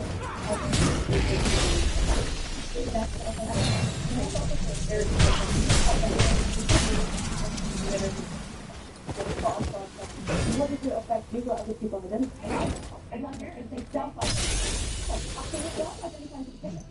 feel like a very small group has become the example. There's a small group of left and there's a small group of right that are louder than everybody else, and everybody else is being forgotten.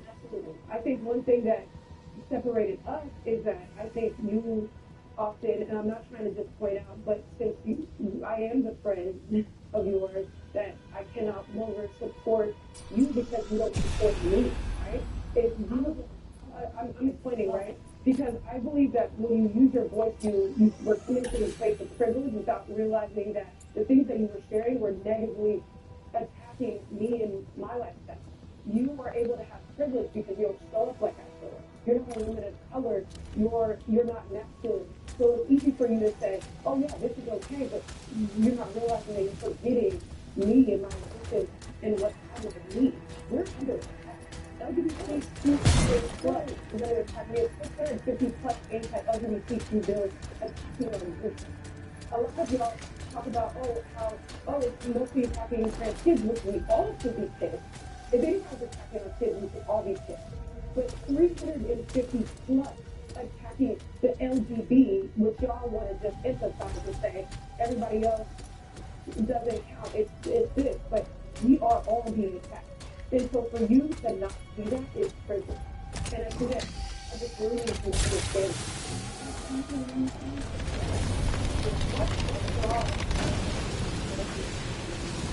And if there's a gay couple, if there's a gay couple that are going to this segment, right now, it can be called, it's not one of the couple who's saying that they're being inappropriate. They could think this, especially when you have to go through.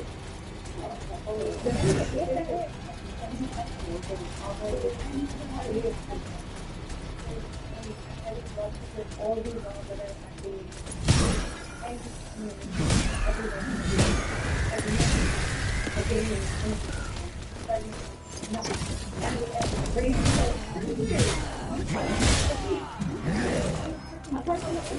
but you this is what I do.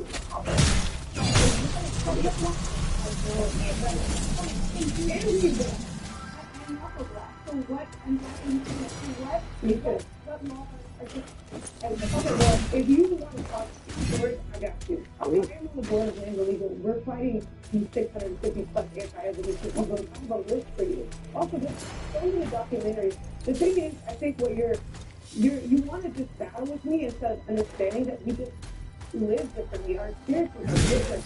So all you have to do is understand that. Which I'm not going to take away from you or whatever, but being able to be in this mindset without understanding somebody else's experience is privilege. And that's Fucking retarded. I just, I wonder after, you know, earlier you guys were saying, you know, for the LGBT, blah, blah, blah. That's also not caring about the rest of the community, but the identity people really wanted to accept people. It makes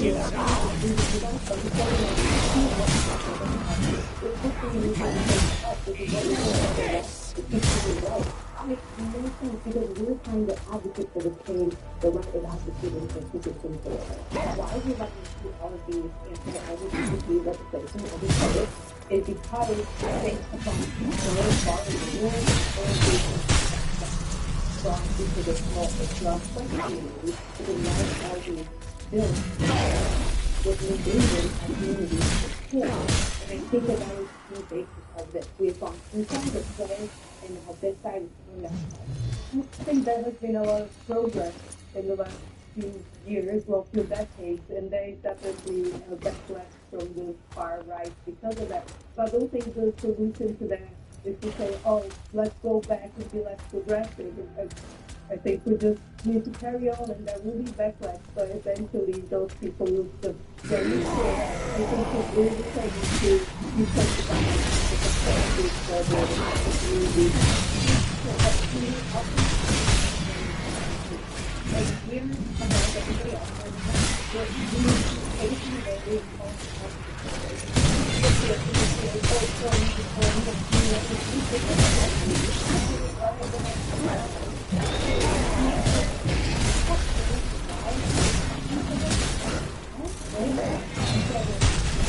that's it. Don't have to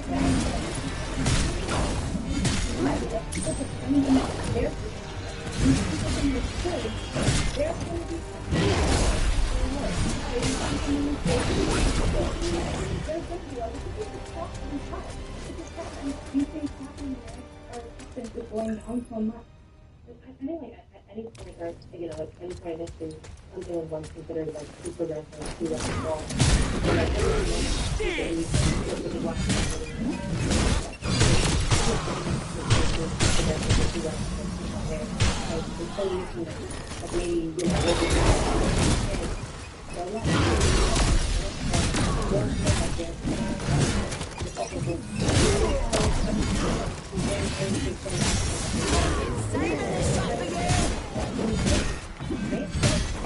Moment you know, you're sitting there saying that people being too productive and too radical, but at any point in time, what we all doing is all the welfare has been.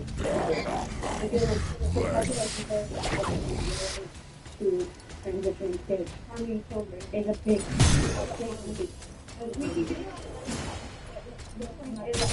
Although you guys might say, oh, be progressive, be open to everybody, let anything happen, anything goes. Like when kids are what you just said, things are completely changing, and you're going to look after them, they're heavy bases, they're kids, they're kids being harmed, they're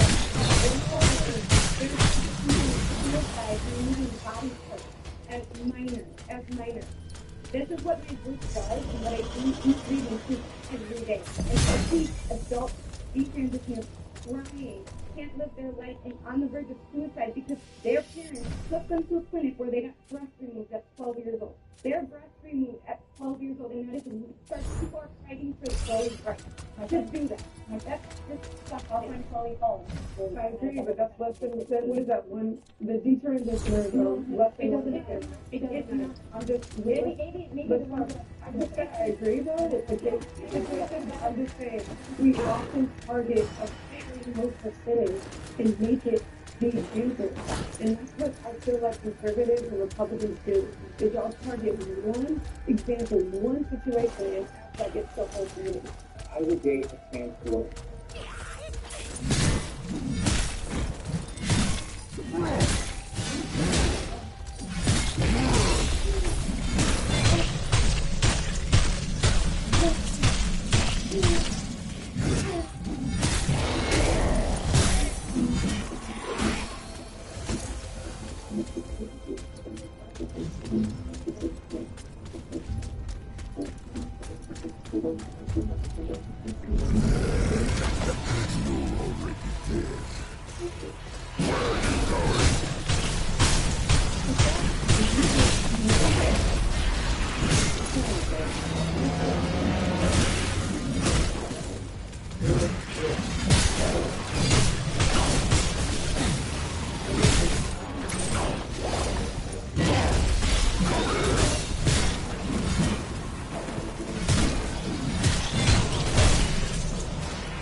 What the question is that sex.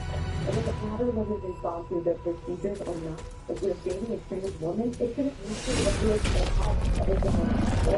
or anything. So I could like convince myself that to be attracted to somebody gender. If I'm not. I personally would date a trans woman, but I don't think it's transphobic not to want to. And because that doesn't define whether that trans woman is a woman or not, just someone else's preference. That trans women are women regardless of where they're at in their transition. I understand that. But whether or not someone is attracted to them because of that doesn't affect who they are. And for me personally, I'm more attracted to the female energy, like presentation and being. For me, it's more about that than what they have down there. For me personally, but it's not like that for everybody. Like, and I think that's okay. I think that's not one of those people that's going to take away the validity of how somebody experiences themselves. Yeah, but don't take away my experience. That's what I feel myself. Like, that's different. Yeah, different than someone saying it's not really what I want to say. Yeah, that's different. But someone just not feeling attracted. I don't think that's trans women are trans women, and trans women can be many different. No, but look at they didn't know why they decided to just say trans women like trans women instead of well, they are. If a trans woman is a woman, then I can be a trans woman. No, but if they woman is an umbrella term, well, trans is a category of women. So you could be a blonde woman, trans woman. So when you specifically say trans women or trans women, you're kind of saying that they're the same as us. They're not. That's the whole purpose of them trans, right? Women creating trans people like dating non-binary people. Like I know we're thinking about trans women specifically, but like non-binary people are trans, and like they also go under that umbrella. And like there's, I feel like any like non-man dating non-man, like would you date a woman or a female? I think that's personally it's all those couples. Like I would say that or anything else. I dated other people. I wouldn't know how to do this. I think I'm also very I didn't say this guy.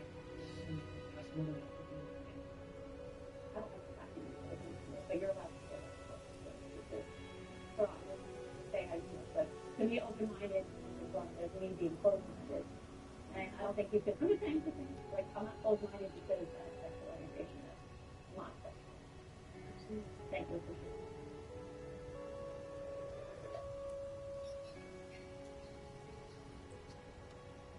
No. I agree. One time I was together, but right? I don't agree that trans women who have suffered through gender dysphoria who have transitioned into presenting as women or both. Where are you going? They're completely valid who they are. But it's also okay with our preferences. What? What are you yelling about? What are you yelling about? What are you yelling about? No, you're yelling about stuff. Great. I love it. But that doesn't make me transphobic. Which is why I say no. It's not that they're bad people. There's nothing wrong with them. They're pretty valid individuals. But I also don't have to agree that, number one, they're and number two, I don't have to say that I'm attracted to them because Are you trying to do guard dog shit? And I'm fucking up your room? Well, let's say they're not female, but they're a woman. Come on, Being a man. woman is just a gender, is not biological. It's not the sex of the person. Yeah, gender identity. It's Try to flex on me. I'm trying to flex on me. If you were born a man, you will always be a man. Now, if you want to transition to be a woman, that's awesome. You can be exactly who you want to be. That doesn't change your confidence. That doesn't change the hormones that your body naturally wants to produce. If you have to inject yourself with hormones to become something, you're not that thing.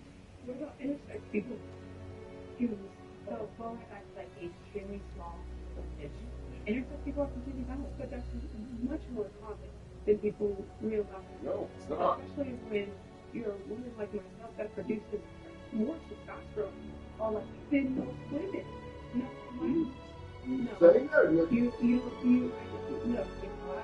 Yes, especially athletes, just masculine women. There's there's been women taken out of that have medals taken away in Olympics and things like that because there's testosterone is higher. It's much more common that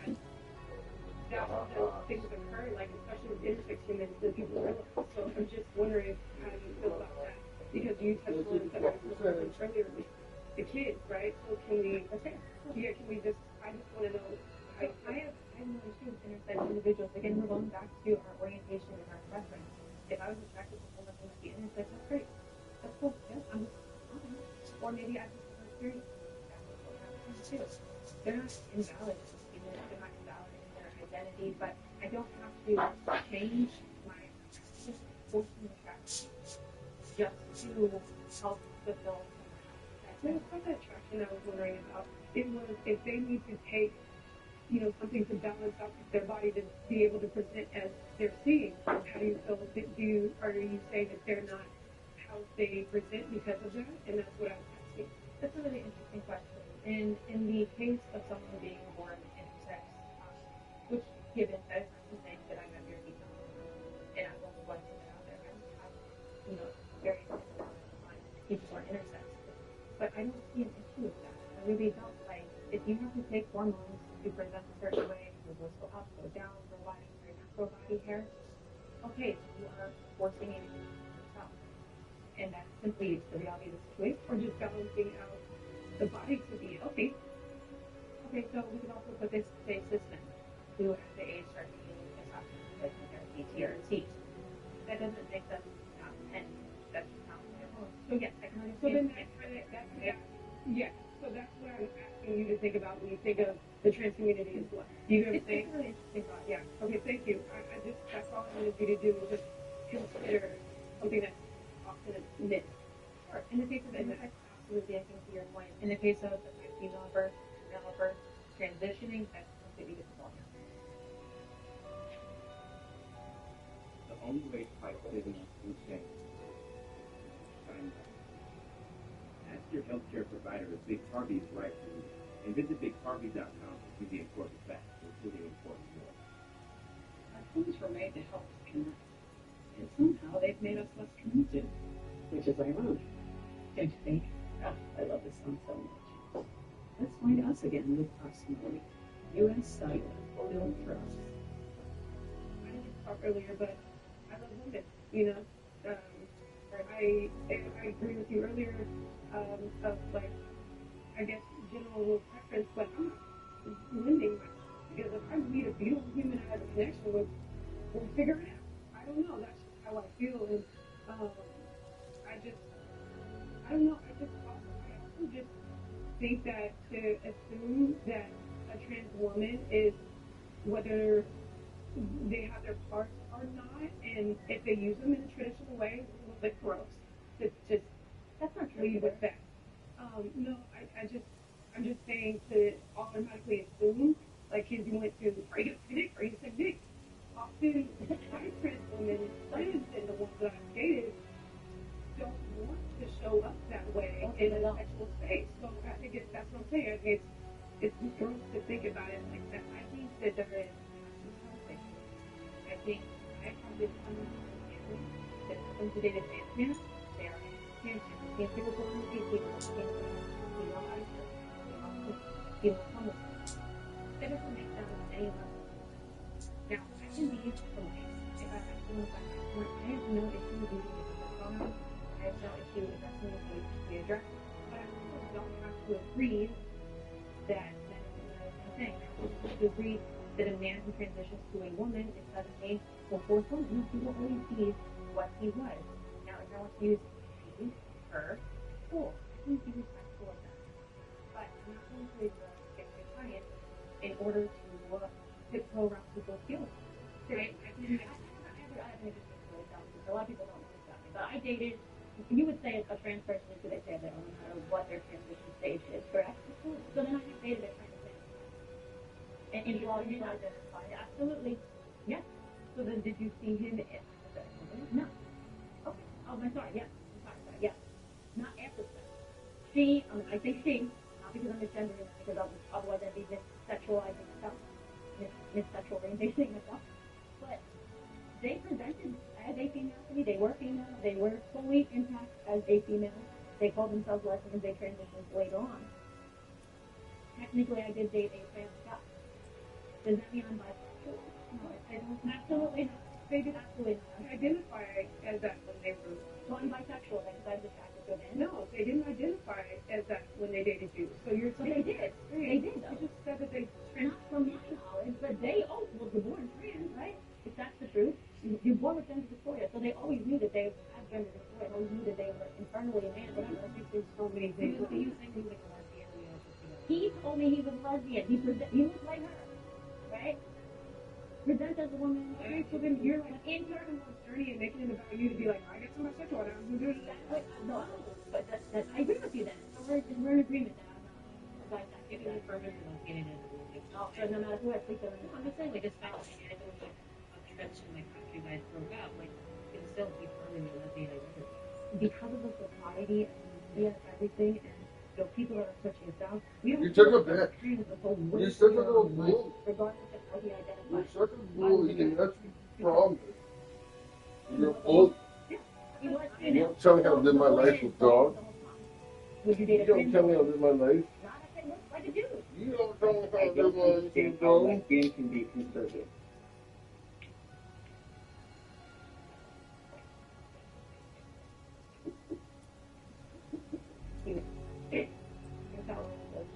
Questions are really good help going into this because, like I said earlier, conservatism itself is keeping things like the way that it is. The experience of I don't know how it is right now. I would love to go forward.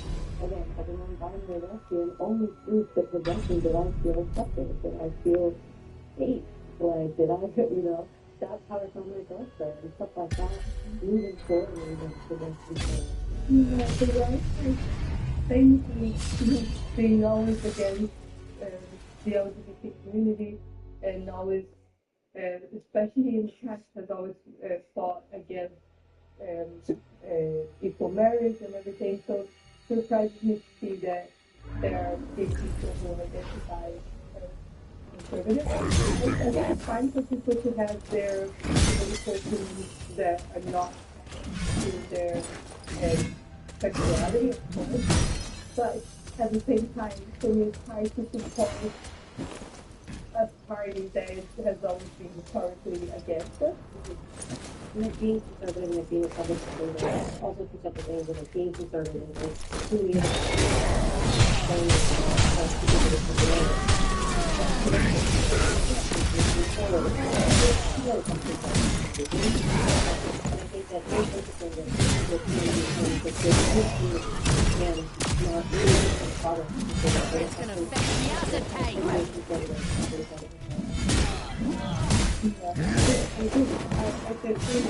there's a difference between moderate and conservative and, you know, just wanting to live your life with people, because I know a lot of, I would say, more moderate lesbians that don't want to partake in the pride and things like that. They just want to live their life with their wife and their kids, and that's very different because nowadays conservative is combining them with Republican in my eyes. And so when you're a Republican lesbian, you're dating and you're also aligning with the oppressor. And so that's why I have a hard time understanding who's being conservative slash Republican, because you're aligning with the oppressor and not really getting paid well, I get the impression that just because they don't agree with certain parts of our community or certain parts of the left, then they go all the way. And they're not really valuing it, because the same people that are on the side don't have the stuff to say, oh,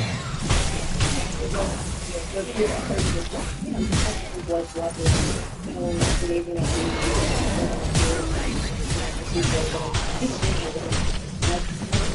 feel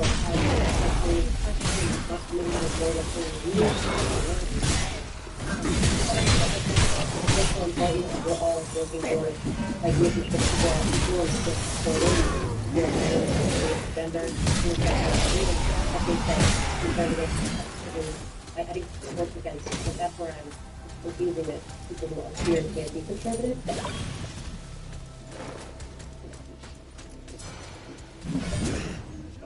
What don't you have that you got?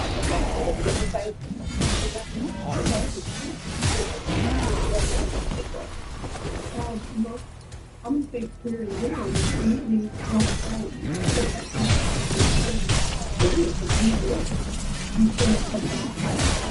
or you get hired on the basis of your sexuality. Things are in place. It's just awesome.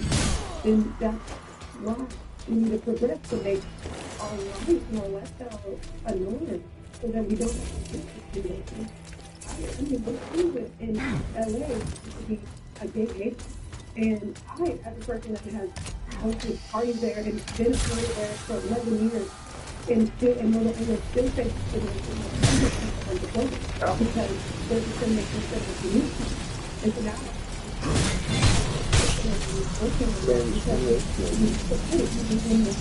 that everyone thinks that everyone's accepted. So can you imagine that in LA, possibly, if that's going on, how it could be in other cities and towns and states for people that is like. Well, I just want to see how community-wise with black people can be different. People are that way. There's always going to be people who are racist, who are careful with some sort of what law is right. Well, there are many places where it's being undertaken by them.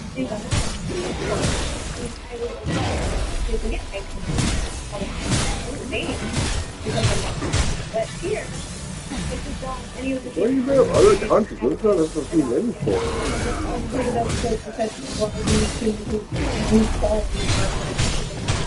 I think because developed such a way, then the whole thinking about always going to be from the go-based stuff. Why do we want to progress? Because hopefully one day,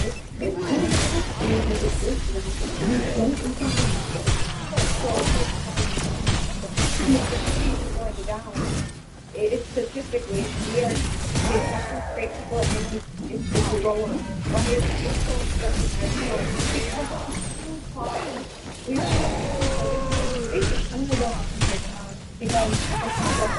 Finally, some fun! Conservatism versus right versus left. Yes, No, watch out, dude. Get uphill. Move. Move up. Other way. Overseas. How are schools being run? How are children being taken care of? All of that we trace back to political leaning. And I think it's very important to understand. Get the fuck out of the way. I don't want nothing. I can understand like a lesbian being like if a lesbian like voting for a Republican, like if that's just respected or whatever else, and maybe that's it's your real prerogative to want to support. It's not like you have whatever all these choices. But I think that we're talking about like being progressive, being conservative. Literally, you want progress, or you want to look at the past. What needs to be progressive? Change that. Whether you're Republican or liberal, that's not going to allow you to change that. Social issues across the board. We think about the acceptance of Black people, of gay people, and we think about how progressive movements have made us more comfortable in our identity. There are things in politics. So I give you an example of the racial divide in this country, right? Laws were put in place so Americans can vote and be equal as humans, right? And do you not think that those protections put in place allow an American to be more accepted as criminals? Absolutely, yes. Yeah. You say no? No, I'm processing it. Yeah, I don't completely agree. I think saying that I make people today, that's right. It normalized and brought people together and not to see the racial divide as if you may or you're not a human because you're African American. That's changed. So what we're asking is for equality so that us as humans are able to exist like everyone else and that there's an equal fucking special and that's what I'm saying. It's fucking necessary to be sexual all the time. We can live like I'm gay. I deserve more attention, more rights, more fucking special burn out, man. No, it is. People are being too, but it doesn't affect my life. I don't let that. Yeah, I think that. It's a privilege to not understand every well, yours is different than hers, right? So, how can you tell me I live in Florida, it's a great thing. And you show up differently than I do. Very different. There's more Hispanic people in Florida than there probably are in Tulsa. What is that? That's what you're talking about. Is that how you're doing it? No, we can walk down the street in Florida and be cool. Because I'm down, because I'm like we're I think that we should take a trip to Florida and see what it's really like. Yeah. When you hear series are all different, but okay, then it's fine. Those are very protected places that I'm in. And when I do travel around, yes, I've gotten death threats. I've had to shut down events that I've done. I've had people name me by music out of coffin. I mean, all the things that those people are out. It's what we're kind of those people are. Yeah, those people are deciding the future of our country, and that those people that are hateful, that are homophobic, that are transphobic, unfortunately, those people are becoming in power. We're not saying that these exact laws need to be put in place. We're saying that people that are following the people of authority and are really listening into it, these are the only thoughts that they're thinking of. There's no one in places of power really right now that are pushing for the progression. I'm conservative because I agree with more than 51% of conservative beliefs. I don't even agree with 100% of conservative beliefs.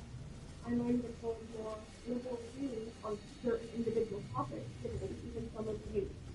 It's simply race, sexual orientation, disability. None of that puts people in a liberal, conservative, or a middle class.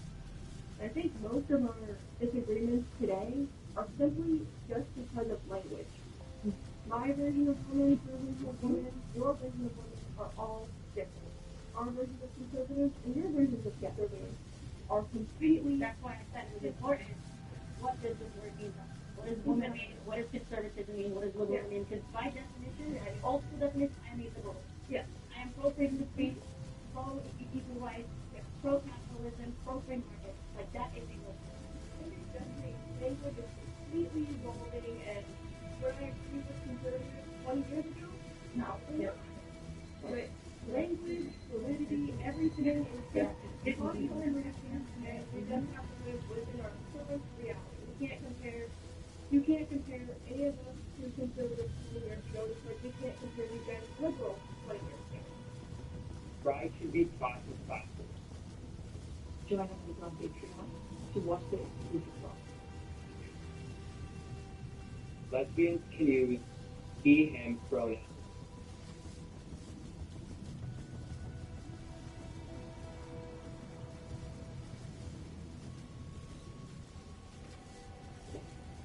I think the reason why I stepped forward is because of the idea that pronouns equal gender. I think that's also why I kind of hesitated as well, because when you're saying inclusion pronouns, at first everyone assumes it's their gender, sexual orientation, and everything. I think it's back to the belief that pronouns do not equal to gender. I think like there's, you know, I think that there's maybe more non-binary lesbians who use they them pronouns or use she they pronouns, but like I think that anyone who's non-binary can use pronouns is each time as a lesbian. Thinking of you and thinking of my non-binary friends that, like you said, use all pronouns, and so that's when I realized that I agree. I didn't step forward with the rest of my team just because my first just because my first thought was of when straight men call themselves lesbians, and I always thought that was so disrespectful when you did that. That was my first thought. That's why I was like, oh no, straight away. But then when you were talking about non-binary people, it's like, oh yeah, that's true. There are non-binary people who also use their gay pronouns. And at the same time, I still disagree a little bit just because if pronouns only for gender was the point. Yeah. So I feel you. I think to me it's a bigger conversation than somebody's identity. If we're in this community trying to make the world understand us more and trying to actually be progressive, as you guys call it, why are we also being more confusing? The only thing that winds up doing is making yourself feel better. Yeah, so I think what you're saying is that you feel, validated within yourself. It doesn't matter about what other people think, what the community thinks. I think you should just be accepted of everyone, no matter what. So, even though we have different beliefs, we're still going to respect each other and understand that even though our identity, we feel validated within it, doesn't matter what other people think. And I love that. I think that's absolutely that's it. I think it's strength within yourself and actual self-love and you can self-express the way you want. To let other people make you feel invalidated is the worst thing to do. The reason why I didn't step forward and actually struggle with this is I am all about freedom of speech. You are free to say whatever you want, to use whatever pronouns you want, to present how you want. And so on one hand, yeah, the lesbians can use whatever pronouns they want because that's their right. That is protected. You can have your freedom of speech.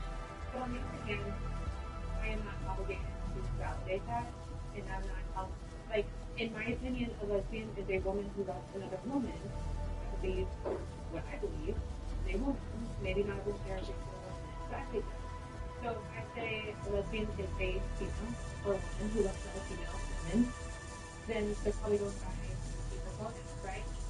But then the freedom of speech was very minimalistic. You can go by whatever you want. It shouldn't matter to other people what you go by.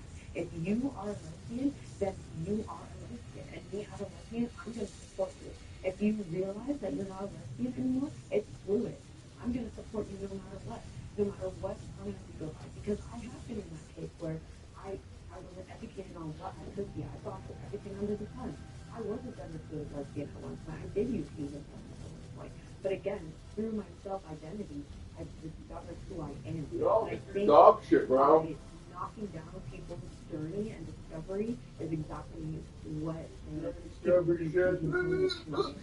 Because in their self-identity, they see themselves as getting to that journey. And they're going through things that we need. I think that we can both support, respect individuals for going through their journeys, but also be diligent to protect safety. That's why we have EQIA+. You know what I'm saying, guys? It's my umbrella and expanded.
media, like movies and TV shows, men definitely have it better.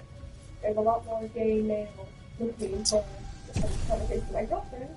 All the very few lesbian movies that there are, they usually end up being very sad and either they break up or one dies or they go bad. And they're all depressing and maybe y'all gotta make a movie. Yeah, there's no happy ending. Like lesbians in public spaces, I feel have it better because we're kind of very masculine. Gay men are not very, for the most part, seen as not very masculine. So they tend to get bullied more. Even if they're not, yeah, exactly. Even if they're not gay, if you're just a more effeminate man, it's going to be a harder time. Whereas even I've always dressed very masculine. This is probably the most feminine outfit I have, and it's fine. I'm not really bullied for it. I'm not maybe school, sure, but not in real life. So I think gay men have it better in TV and media, and lesbians have it better, from my point of view, in real life. Yeah. And I think it's, I say this again, but again, that is a program. But I personally do not think that I hate having to go out and sit and be, yelled at from the window because I am. The other day, on my birthday, I was getting my free pancakes at the top, and this man came up to me, called me these words that I don't like. Me being presenting, it even made it worse for me. But I do understand what you're saying about that. I just, me personally, I don't have that sort of particular. It's definitely just, my lived experience, I've definitely been bullied for it, but it doesn't mean you're any less valid. And I'm definitely really sorry that happened. That should stop happening, period. Yeah, I feel that. I'm sure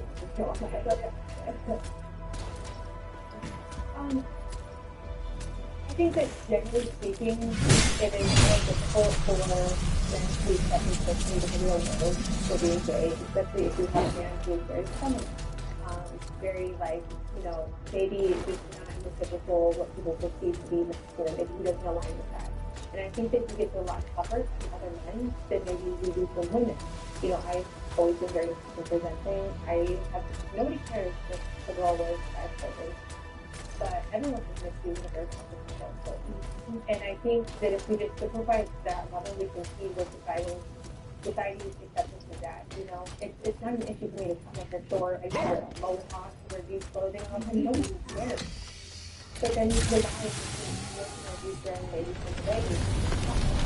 And all of a sudden, people are looking at you in a certain kind of way because of the things and maybe that's more of the experience that maybe that's my certain community, but in that perception, I think it's a lot harder to do. Yeah, I actually in that case it's because it was fun to me because there's this expectation of men to be so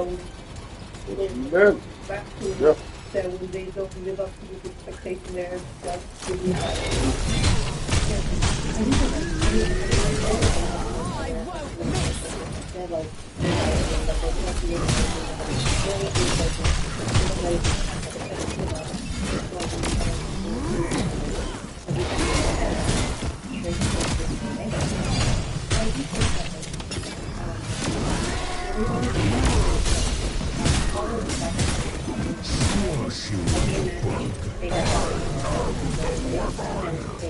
We are somewhat more or less meant for women or non-men. I think all the that patriarchy is problem. And I think that that hurts all of us, that hurts gay men, lesbians. I think that not so racism, because you guys are both being masculine and being butch and identifying lesbians, we need to have to identify each other. Yeah, each other in the real world.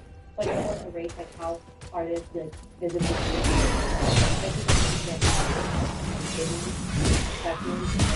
all people because we and within people and I think that maybe we're not represented in some ways, so we all like women, or the gay men, or I'm not represented, I don't not like women, or whatever.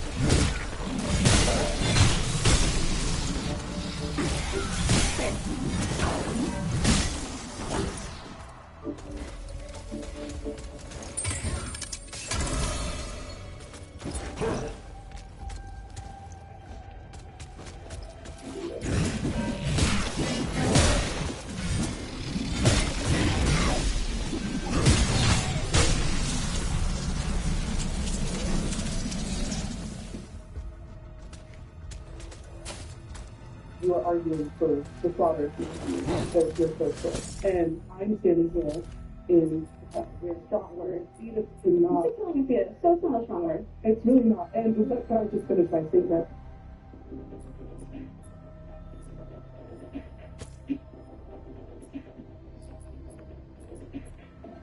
Step forward if you agree with the prompt. I have had unprotected sex.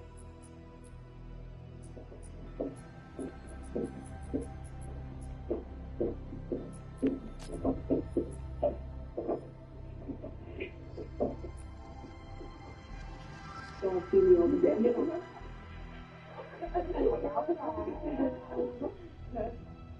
The first time that I had sex, I didn't have the knowledge that I should have. I think, I didn't know what Plan B was until I started having sex. That just maybe I missed that day in class, but that was not taught in sex ed. So I didn't know what Plan B was until I started having sex, but now I'm a lot more educated on my control, I'm on birth control. But obviously, birth control isn't always effective, isn't always accessible. But I understand my privilege in that. Well, the first time that I had unprotected sex was a couple months ago with my fiance. We're both adults. We were in a real period of grief because I had just had a miscarriage. I think about a month before after we had protected sex. The first time that I had unprotected sex was unprotected sex was with the person that I'm currently married to. We got married straight out of high school. I was 18. It was a week after I graduated. And we're really happy together. And we love the idea of having a child. Currently pregnant right now. So clearly I had unprotected sex to get here. Are you going to college? Or do you have a dog? How is that working? So I mainly do activism. I try to advocate for people who are in the same position as the person inside me right now. And I think that the value of their life is intrinsic to every fetus. So honestly, right now, I'm just chilling as an activist. But do you make money? Sometimes, if my father's giving some. Depends. When you were having unprotected sex, would you say that you would have been financially stable enough to have a child? No. No. Would you say you would have been emotionally ready enough to have a child? No. Okay. All right then. I think I was in kind of a similar situation to you. Not so much because I was pressured by a partner or anything like that, but because the sex ed courses that we had, yours was lacking, were very lacking in terms of clear sexual education. And the sex I was having, I thought I didn't have any kind of protection for it because I was sleeping with people who couldn't get me pregnant. The first time I've ever had protected sex, I was young enough to not know what sex really was. So I was manipulated by someone in my life to make all my experience open and normal. And that scared me because when I finally told my parents, it wasn't a really good conversation. It was a okay, talk about something with my family.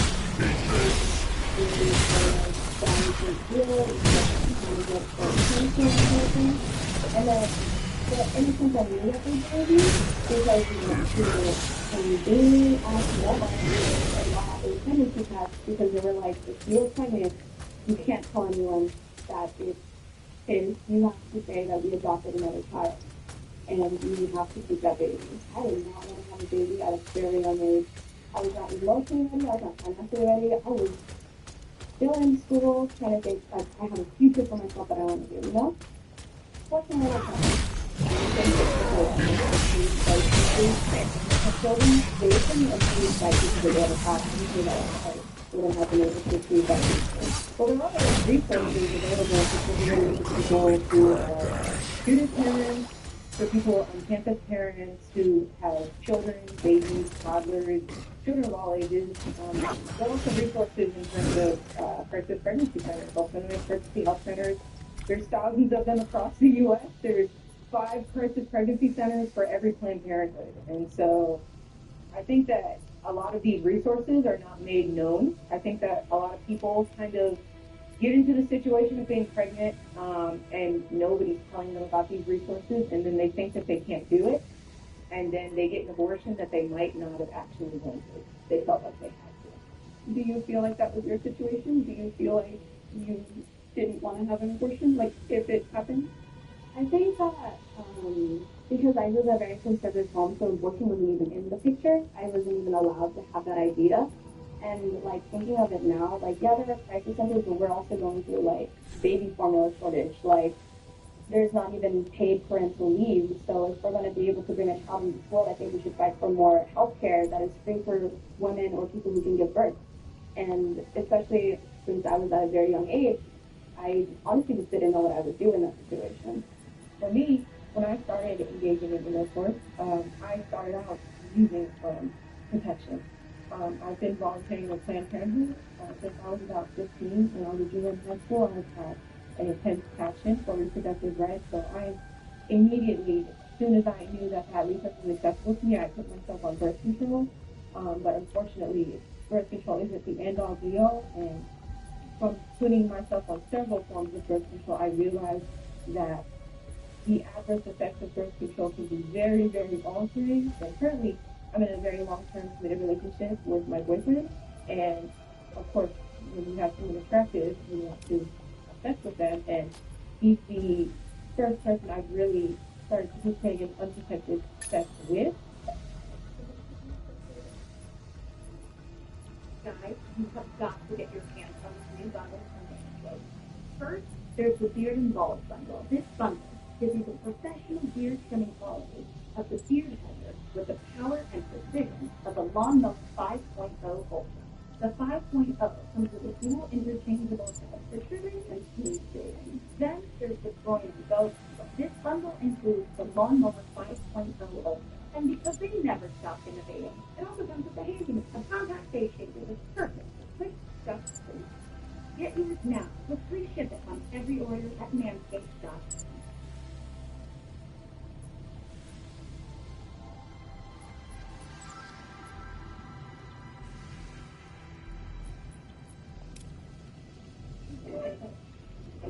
I've not had sex yet, and that's just because of my religious ethical code and moral code.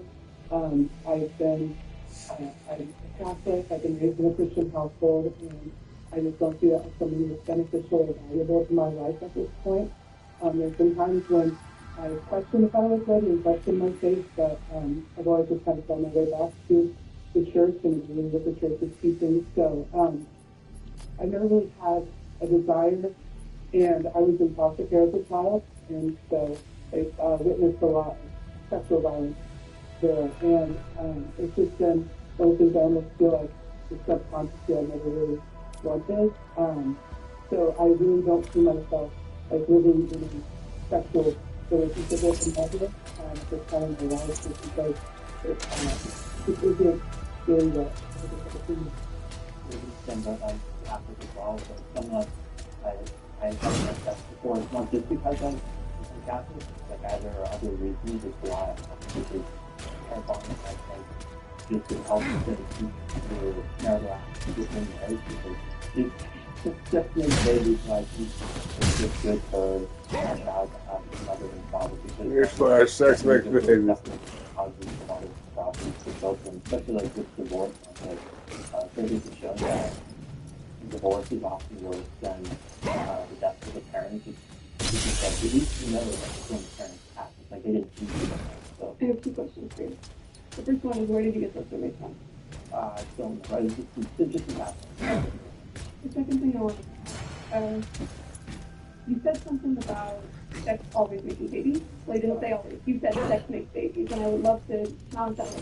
It's not the only reason for like sex. Is like the pair bonding for the emotional going on between people, but sort of like the primary purpose of it sort of is for that. But there's other reasons for sex. Absolutely. Yeah. So you would say that the primary purpose of all sex is babies? I don't say that all sex, because there's times where you can conceive, like the woman's cycle, but she's not always fertile. But I think it's just the natural order of that act speak for having children. So, I think what they were getting at is not assuming that all sex is heterosexual. So, yeah, that's a pretty hetero-limited view. I completely validate and respect that you don't want to have sex for you.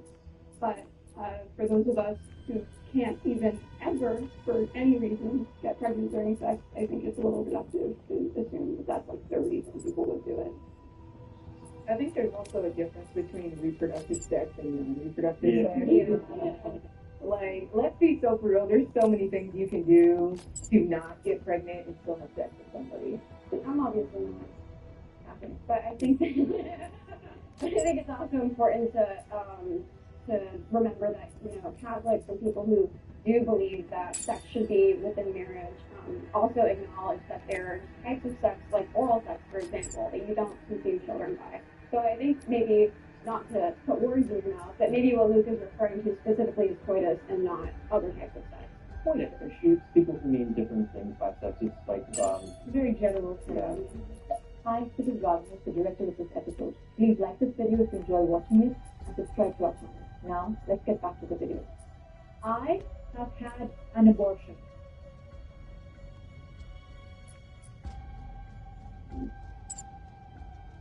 I had mine about a year and a half ago. And I've never felt shame, never felt regret. I've never even second guessed my choice. Surprisingly, my parents are Middle Eastern immigrants, and they were like very supportive. The 9 months of pregnancy isn't considered to be a challenge in its own. It's like, oh, you know, you can give the child up for adoption. Oh, there are like resources, there are crisis pregnancy centers, but those 9 months, that's still morning sickness, that's still doctor visits. I had to go to the ER in the very short time that it took me finding out that I was pregnant to getting the actual abortion, because I thought I had an ectopic pregnancy, because that's what my gynecologist told me. There are so many things to consider. I can't go to school if I'm sick, if I'm already, you know, mental health isn't something that's secure for me.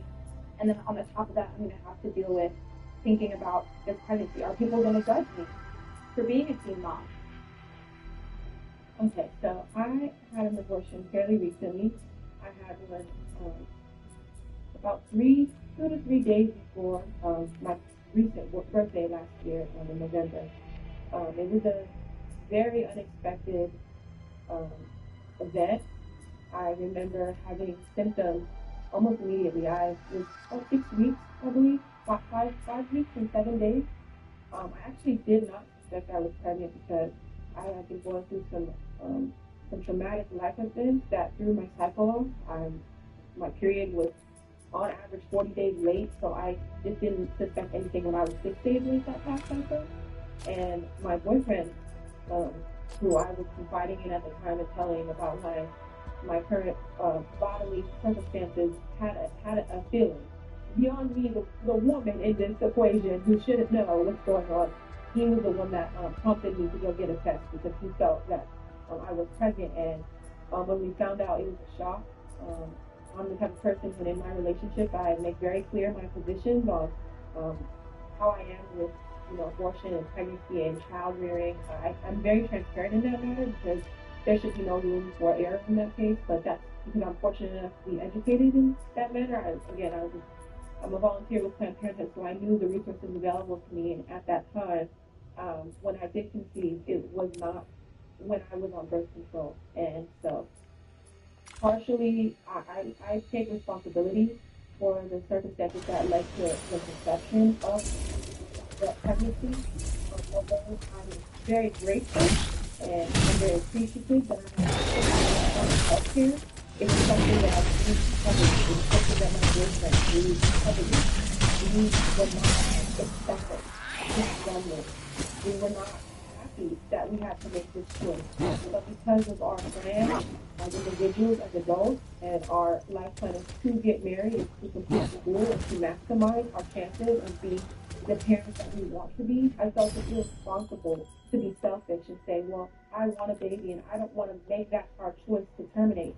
But when you think of somebody else, and that would have been another individual, you have to think what's best for them if they were to be born. Now, I'm not in a position where I could emotionally, financially, or physically provide or chop. Whereas if I would do the hard thing now, later on down the line, when I improve my circumstances, I can do another instead of disadvantaging myself and that person who did not actually stay in that situation. I commend you for coming in front of the camera and saying that.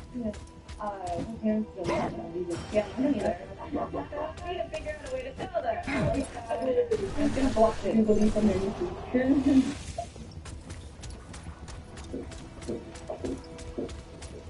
I just want to say, first of all, thank you for sharing those experiences with us, because I could hear in your voice and your in saying it's difficult to share. And I'm so sorry that Henry agrees with these experiences. I've miscarried twice, and taking the abortion pill, going through the process is similar in the function of it to a miscarriage. But you did say something that you said you think it's selfish to bring the child into a situation where you know that you're not stable or maybe you can take out a child. My mother, my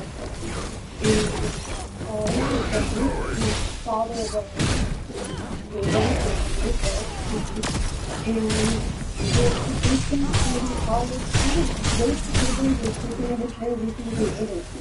I don't sympathize with that because I know exactly what kind of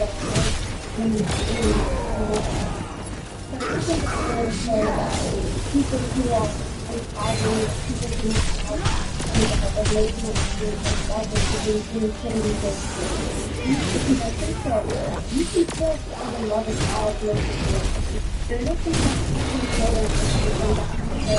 can those who people who don't have mental health issues, and yourself as the people who are in that situation. For those who are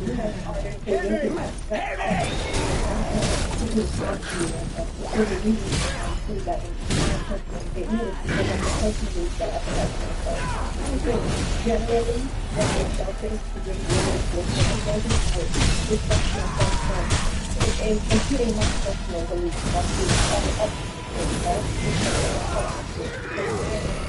on the kid of my own faith. And in the same way that your mother chose to have 5 children, I chose not to. But I don't want to ever take that away from anybody. I think if you choose, you have the belief and you have the willpower and being a mother to your father, you do that. But that doesn't give you the right to determine for other people. She was not having fucking sex like that, man. Because I feel like that's exactly the point of the question. Whenever a person decides to have an abortion, whenever a doctor decides to perform an abortion, whenever a medical professional prescribes an abortion pill, they are making a choice for that child and pushing that onto the unborn person. Then they are saying to the unborn person, you don't deserve to live. You don't have the right to live. You are not rich enough to live. You are not privileged enough to live. You are not right enough to live. What about the woman, though? Like, that our separate conversation. Made the choice already. All the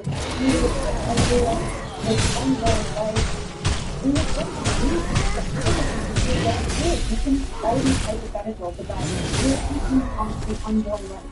First of all, we never existed. They're not aware of their existence. It's not the decision. Or they're not giving us the right to know. They never existed. Scientifically, an unborn fetus matches all of the qualifications that NASA has for a living individual organism.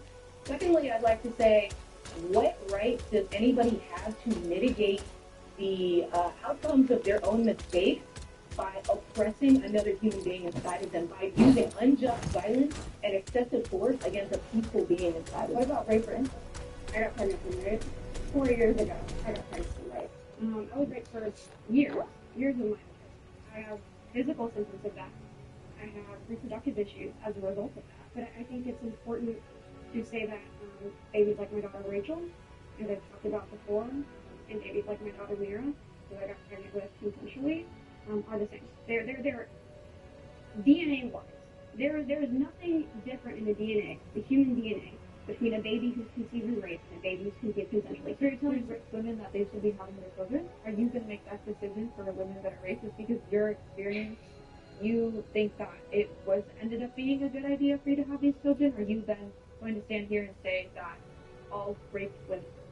should have their children.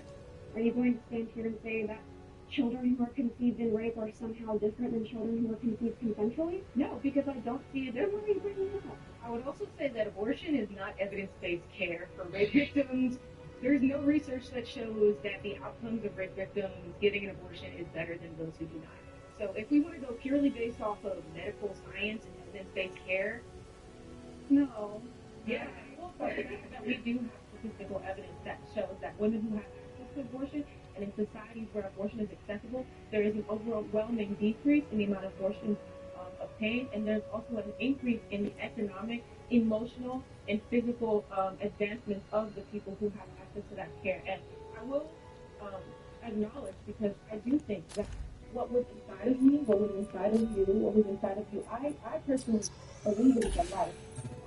It is. I mean, I held mine in my hands, but to equate that to me, an already birthed human being, this being, I have a photo of it in my phone. I was going to bring my ultrasound as well, but I thought that was too triggering for some people. Oh, it is? But what I possessed in my hands, when I took it out of my hand, when I expelled it from my body, I think it is ludicrous to equate that to me. There was no head, there was no arms, there was no legs, there was nothing there. I was 5 weeks and 7 days. You were 5 weeks and 7 days? Yes.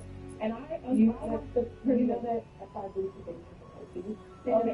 First of all, it had a two-chambered heart. No, heart cells can beat in a petri dish if you remove it. Heart cells, it's electrical impulses, but I mean, when we talk about life, and this is my personal opinion, I don't think when you draw the conclusion of what is life, I don't think that is a legal question. I think that is a moral and philosophical argument. And when you try and establish what is life, I mean, there are plenty of instances where we acknowledge that there is life, and yet we make decisions for them. When people are brain dead, we acknowledge that there is life there, and yet they are dead. I feel like when you try and say, well, this is life, so therefore it's deserving of rights, we extend more rights to someone who is hooked up to a machine, keeping them breathing without any conscious experience, and we extend to them more humanity than a woman and her body. And my argument is But your choice is the fucking sex. You have the choice not to fuck. Should the government compel somebody to use their body against their will, even if they are personally responsible for the individual? It's the reason why,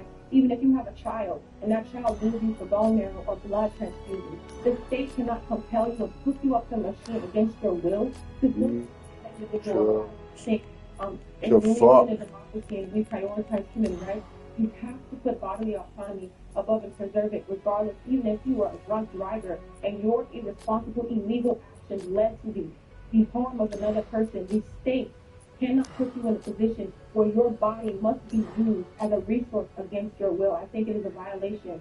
Okay, first, what you would like to do? I asked you about evidence-based care involving rape victims. Okay. Not economic outcomes after a rape. I was arguing off the rape. Well, yeah, well, as I said, you said yes, we do have statistics, and then you wrote statistics that had nothing to do with what I said. I would also like to say that the whole bodily autonomy argument, it doesn't hold up. Pregnancy is ordinary and healthy care 99% of the time. Pregnancy is not comparable to hooking you up to a random person. Your offspring is your child. They are genetically and emotionally related to you from the moment they are inside of you. My baby is literally grimacing right now inside of me. They can make squint faces. So it's not even comparable to the relationship between a child and the relationship between a random. But you do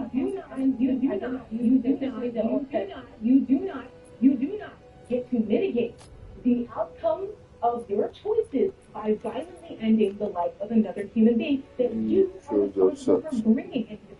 Even if I invited someone into my own home, a friend, a family member, I have the means, if I choose, if I tell them I do not want him there, by my own choices, I allow that person into my home, into my space, into my domain, and then I change my mind and I rescind my consent. We have the ability, it's called self-defense. And I'm nowhere near arguing that pregnancy, let me clarify now before you jump to a conclusion about what I'm saying. We have no issue with, and again, I'm not saying that pregnancy is the same as self-defense, but in those arguments, even when you put yourself, when you put another person to a state of dependency, when you invite them into your home, you have the means to remove them. And I think when it comes to your body, not by killing them. I'm just arguing in terms of the state, and there's a lot of things that I not by killing. You can't kill somebody for being in your house if you let them in. Let's go. Look, move your butt. Look, it's gonna squish you. It's gonna squish you. But Because should we fucking punish that person get for the the choice fuck that out of they the made way. simply because they Can I ask something? What about the child inside of you? then what I have in my hands was not a child, and I think it is very disingenuous to say what I held in my hand is any of you. It just wasn't. Justifying it. Embryo. Well, what Embryo fluid it's in further stage in the process are you? So it is. So It's a human life. It's But just a if the egg unfertilized, is that a human being? No, they have nothing to say. I want to hear what you guys have to say. So an egg is distinct from an embryo because an embryo is a genetically distinct whole organism. It's not really just a part like skin cells, eggs, sperm.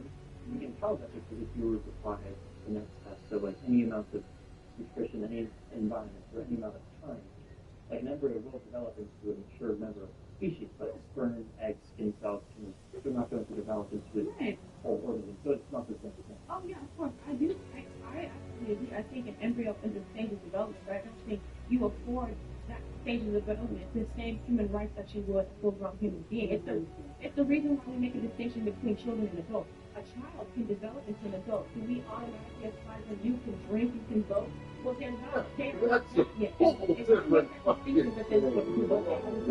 story to kill the child. I'm not saying give you the authority to kill a child. I think if that the argument that I'm making is I feel like there's a fundamental difference between something being attached to you, relying on your resources, and something being dependent on you for other types of resources beyond your physical body. It's the reason why I'm making a reference to blood transfusions and organ donations, because that is directly attributing what your body needs to survive to give to somebody else to help them live, as opposed to a child that's already born that simply needs your labor and financial resources to keep them alive and support their already existence and living on their own. But when we're talking about the value of human life, I don't think it's at all fair to say that an unborn child is worth more than their mother, or who would be their mother. I don't think it's fair to say that the mother's needs and her state of life, or their state of life, don't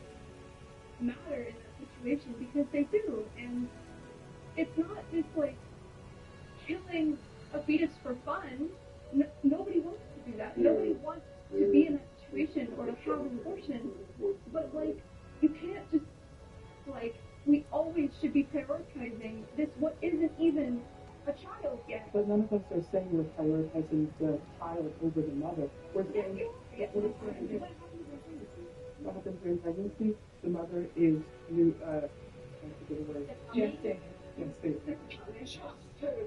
the mother is giving life to the fetus. The mother is supporting the fetus's life as it grows.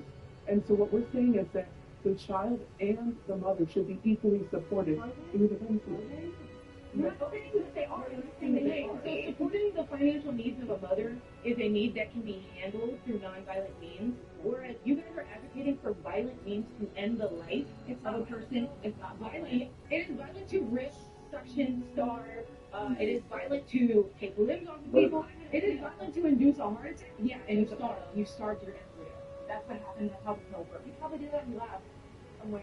That's like you when during but it's a human being. I feel like we keep getting away from the fact that but science says that life begins at conception. It's a human embryo.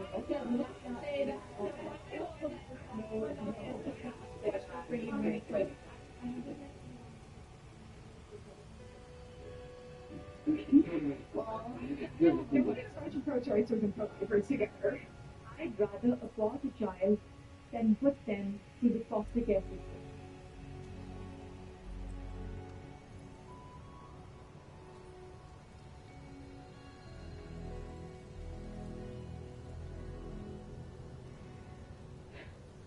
And this is like, I didn't consider this until I myself was put into that situation where it's not just get pregnant, put the kid in the foster system. It's that, again, like I said, 9 months of pregnancy. And I would not go through those 9 months of pregnancy, even though if I have the option of giving my kid up to the foster care system. Like, you have to still go through those 9 months of pregnancy. not just you can just drop it off.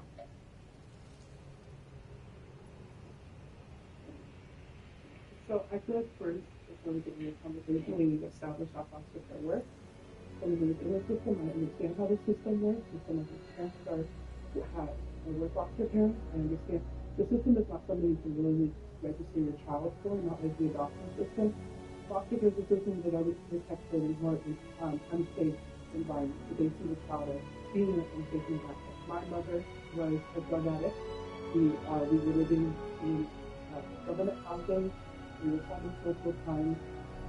My mother was severely addicted to alcohol. It's not a time and her place where she could really have a family, but she did have a family. And so my grandmother came and watched us. And my grandmother really was convicted because she was a Christian woman.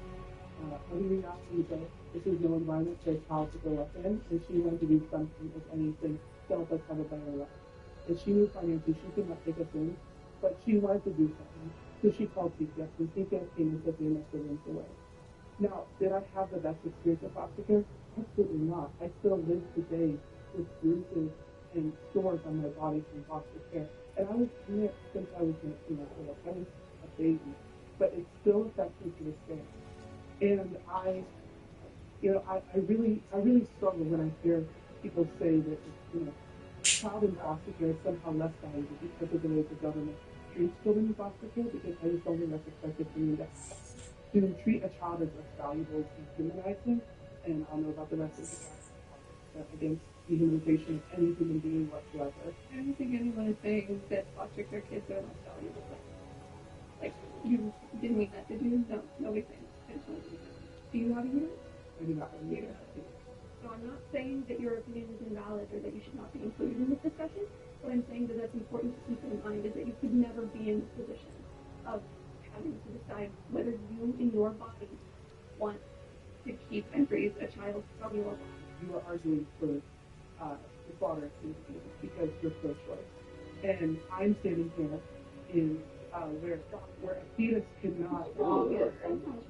It's really not. And can I just finish my statement? We're standing here in defense of the children because they do not get that voice, because they do not have that voice because they are in the womb. So then are you going to That's not an argument you can make, because I am currently not in the financial state to adopt. Mm-hmm. But it is a choice that I could make to become a foster parent. The issue is that becoming a foster parent is something that you register with the state. It's not as easy as just saying, well, you can just one day become a foster parent. It is a long, painful, expensive. There's tons of things that go into it. I would also say, you guys have something to say. You should have the voice in this discussion with, like, the unborn don't have a voice. They're not yet able to, they are still human beings with dignity, and we have to respect them. So I think we really need to sort of figure out, what are we talking about here? Because if abortion doesn't kill human beings, then no justification is necessary. Politics does kill human beings. No justification is adequate. I would say that if murder was happening at the rate that abortions happen at, it would be Armageddon. Like, it is just absolute. Women, I think it's like a quarter of women will have an abortion in their lifetime. If that was happening, if an eighth of the population was being murdered, then it would be the purge. Why do you think we're so strong? It doesn't affect you though. Like, but it doesn't affect that. Anywhere you want to know. Injustice anywhere is a threat to justice everywhere. Well, why every single person, even if they're not under my jurisdiction, the oppression of that person.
I'm not with him anymore, but I respect his views, and he carries a lot of views that we have, but because of his consideration to me and his approach to the family structure, he knew that he was not in a position to take care of me in that vulnerable time. And the week that I was pregnant, it was very extremely hard for me. It was mentally and physically draining. The changes that were going on, it was to the point where I could not participate in the daily activities that one does, go to work, feed themselves, get out of bed. And it was very psychologically difficult in that short period of time. And we knew at that point that it was going to be a very demanding and laborious pregnancy had I gone through with it. But because of how he feels and his responsibility and his duties that he has placed on himself as a man, he wanted to make sure that that experience of pregnancy, and when we do decide to have a child, I'm in a place where stupid fucking bitch. He has no interest in staying with you. Resources for those children because they have every right to be here.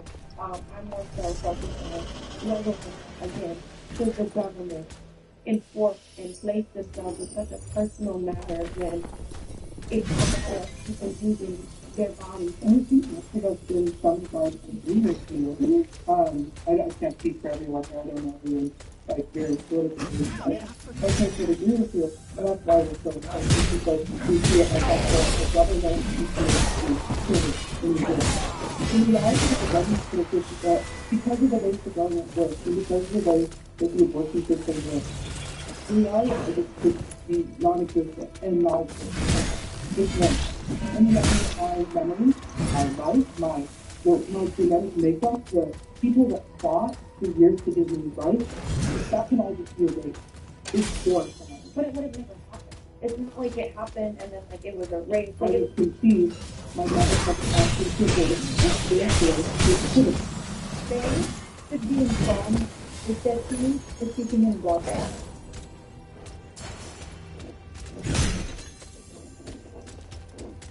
So when I was being sexually abused, my parents didn't know. And my rapist found out that I was pregnant here. He was like, I will kill you. If this is the situation, I'll kill you. And I think that if I've gone into an abortion facility, as many girls and women have, and been forced by my rapist to have an abortion, I think that this is another, I guess, part of a system where mandatory reporting fails, is it has many times in abortion facilities, particularly in Planned Parenthood. Parents need to be informed if their child being sexually abused, and because mandatory reporting often fails in this way, because Planned Parenthood is a business and they make money off of what they do, I think that it's really important for parents at least to have this knowledge and have this understanding. Yeah, I think it's a really kind of tricky situation and topic to discuss just because there are so many, like, it's such a breadth of situations that can occur and have occurred, and so frustrating. But like that situation is really different, and it's definitely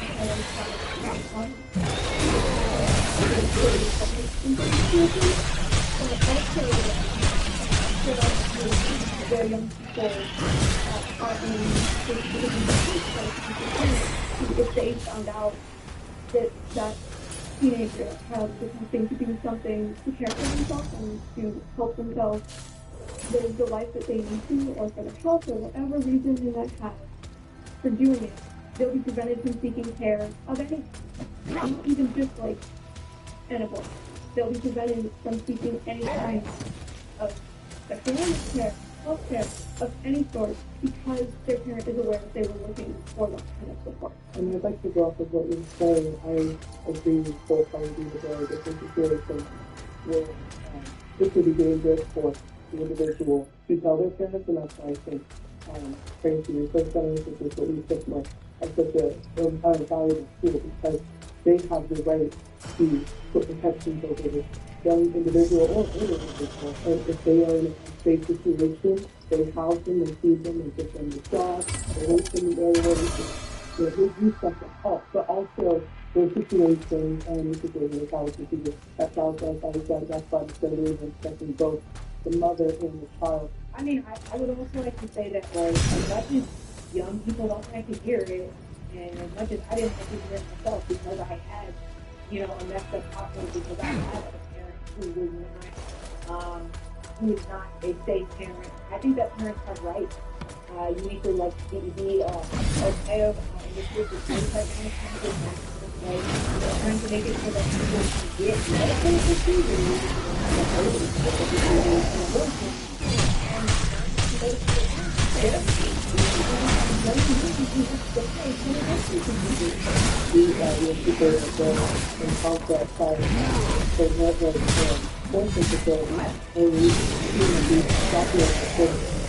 specific behavior of people being self-growth and power and abortion. And, it's one of the things that we should talk about the reality of it. There's actually statistics that say that the majority of women who have undergone sex trafficking report having more than one forced abortion. Specifically forced abortion. And we are against that. We are against people who abortion. As much as I think parents care for the child that they have in their care. And I think it is a parent's responsibility to support that child. Of course, people who are privileged and where I came by when I was already a legal adult all the time. I just know for me personally, because I looked at Planned Parenthood that paid my abortion, and even when I became my merciful on my routine screening from this, some of the questions that they always asked me was, are you safe? Are you in a safe situation? Are you doing this because you consented to it? When I obtained my abortion, they asked me, is someone forcing you? And they have signs all over in the clinic telling patients that they are obligated to report if you are being sex trafficked or abused in some way. The reason I disagreed was because I believe the population should have to come to their parents. I am acquainted with someone who just had an abortion, who the same age as I. She did not tell her parents. She has to tell her parents. What she's talking about particularly because that has ramifications. I mean, I'm sure afterwards there's something but I think parents, like I said, would have the right to know before you did the procedure. I have a question. Be a person. I'm saying typically with muscles because I was only usually adult you feel like even in cases that will be a easier, I still obtain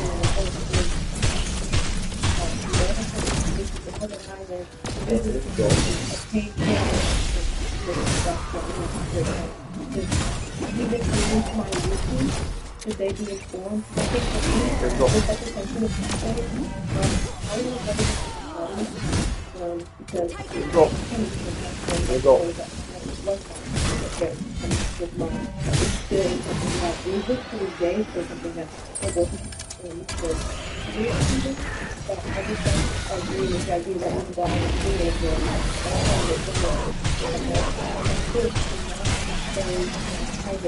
information to my parents now that I'm over 18.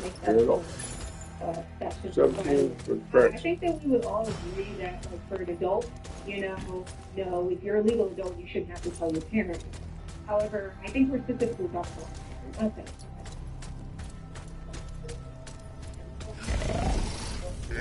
Yeah. I think it's possible.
The Wayfinder came out to play!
Feels good in here. Make some noise for Brian Red Band, everybody. Oh, hell yeah. Unbelievable. How about one more time for the best damn band in the land, huh?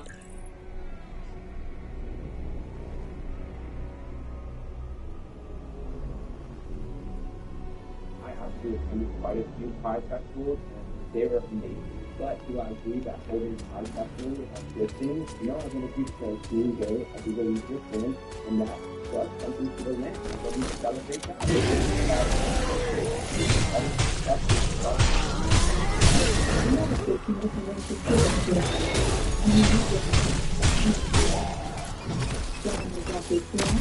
You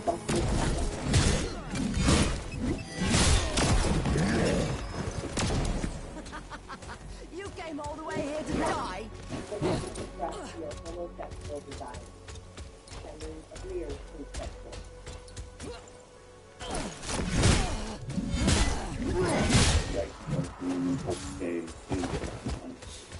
Psychologically, we know sexuality, but I think it's on the spectrum. Part of who we are, and make part of who we are. And it's claiming that day, it's claiming that you change some part of you. One thing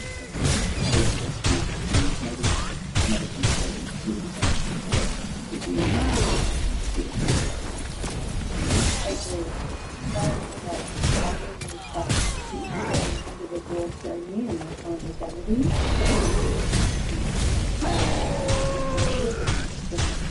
That it is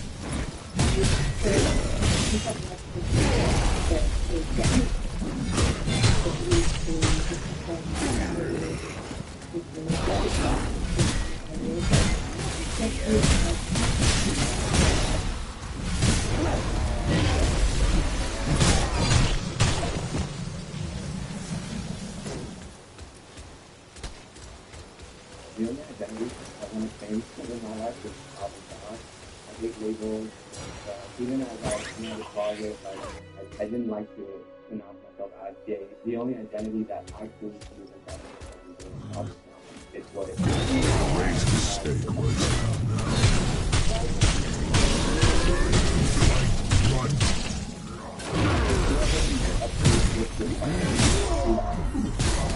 a lot of people about that certain things, and then I realized that those things are not good for me.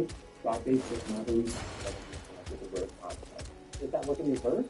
Like, what if you want to be a singer or a painter or something with a puzzle? You say, well, I can do that, and I can put this forward because I can go be a painter. Like, how do you feel about that? And the opposite, like, don't you think that there are things God knows inside of you to show you maybe what His plan is for you? And I'm with you too. My identity is in Christ. But there's so much that makes you incredible, and these non-topic now, like, all these moving parts to make sure those people are good. And I just wonder, like, where do you draw the line if you think that, God has to tell me who I am? So what if that's how I see it? God is always telling me who I am. Yeah, there are certain things inside of me that are very bad things, and so that's why I'm the Lord might want that for my life, but at the same time, help me to resurrect. And you tell him, okay, like, this is what I want to do, but you also get the last day, because at the end of the day, like, you're born in the womb by Him. He knows you better than yourself. For myself as a Christian and believing in Jesus Christ, I believe in the power of deliverance. I believe that He can completely deliver from homosexuality, not only because of the Father's sin, but because of my personal story. I used to have sex with men. I used to dress like a woman. Used to, have a desire. You just transgender for the good God. But God completely changed my desire. So I didn't believe in Christ. I didn't use also the LGBTQ aspect. Right? I do identify as somebody. Right. So, like I was saying, there's many things that make me made. When I say them today, you need to be honest about my effect. It's not just like sexual, it's also psychological, it's romantic, it's all of these things that I cannot have as a woman. Sexuality is so everybody has this right of free will to do what they want to do. But at the end of the day, our subjection should be to the word of God. So numerous scriptures where it says that a man is a man and a woman is a woman is forbidden by God. It doesn't mean that God hates the person that's doing it. God loves everybody, but He hates the sin.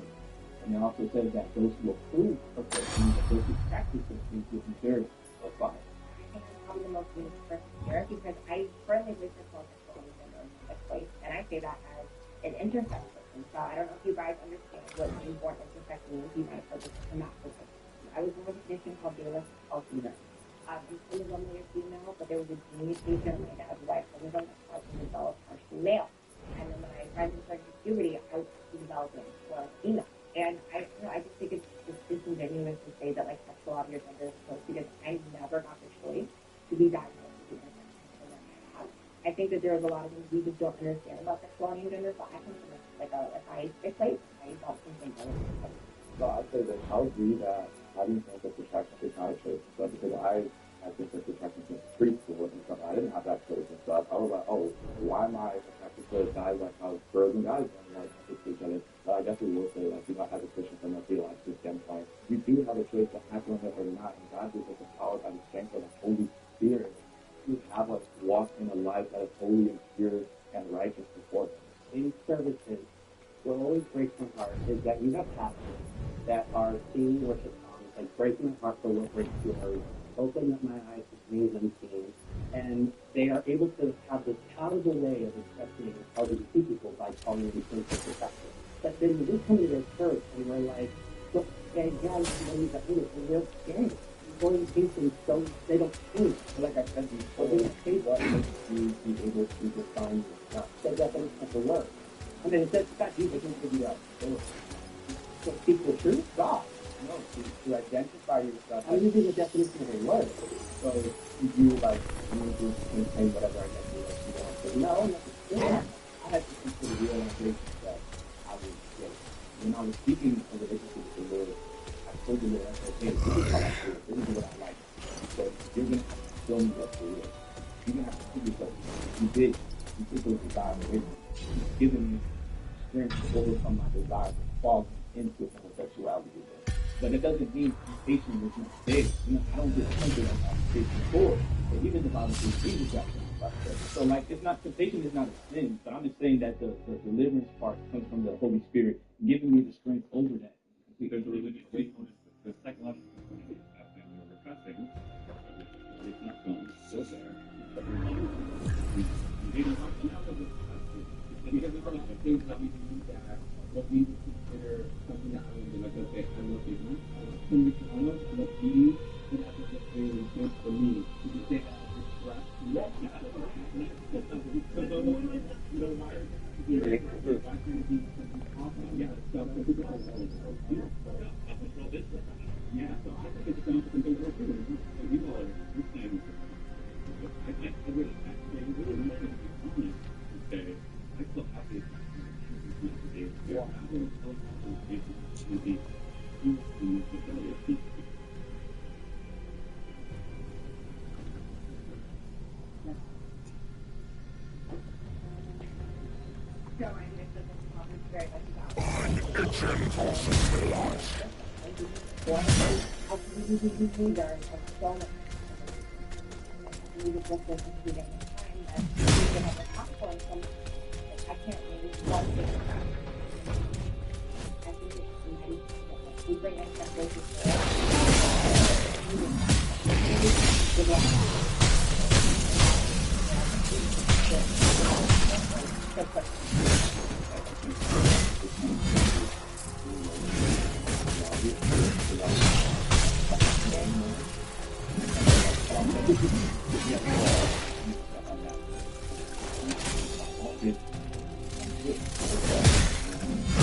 Not like no purpose besides fucking just pure joy.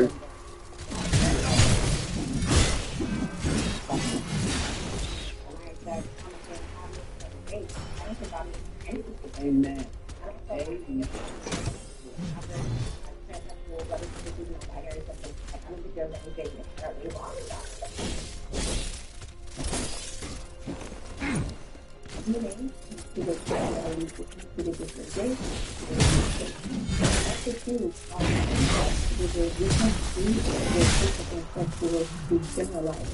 The LGBT community, but it comes to be like some of the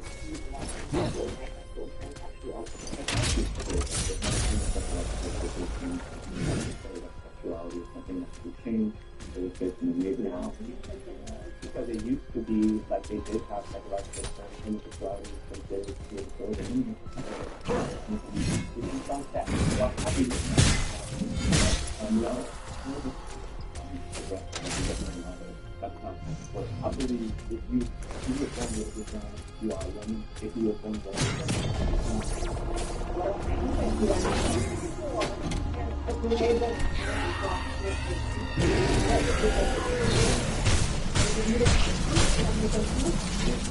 that's what God gave you. Whatever God gave you,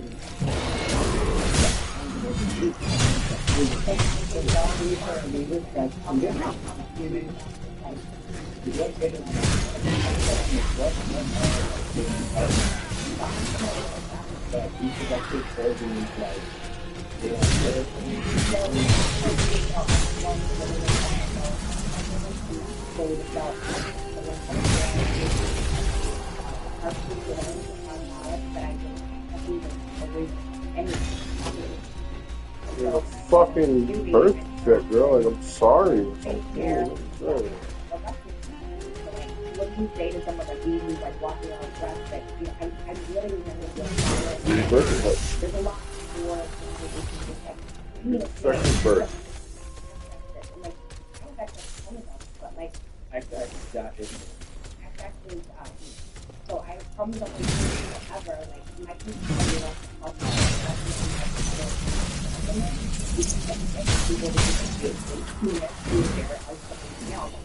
50% of people with my condition do under some summarizing. Listen, I'm probably going to really because it's very important. I think you would probably You're very unique. You're very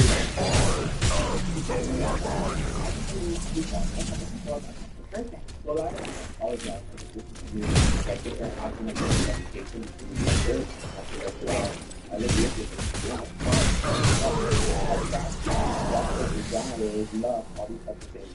They're different than gender. As a believer in the word of God, I believe that God created man and woman. So when it comes down to intersex, I don't believe God is offering even that's why I don't believe that you have to go to sex issue or you have some, you know, going favor there. I can look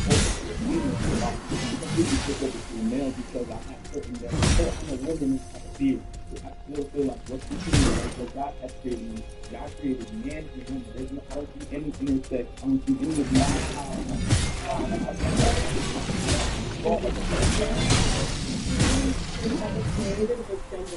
was Adam, not Adam.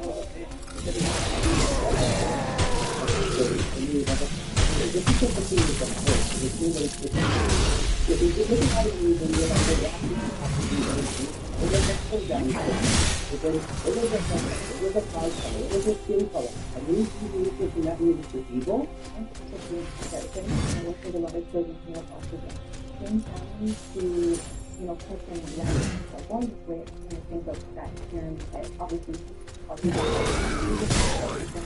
it's because you guys, your stories are really heard. I think of the scripture when man went to be with about his son, who was going down, right? He said, love my son.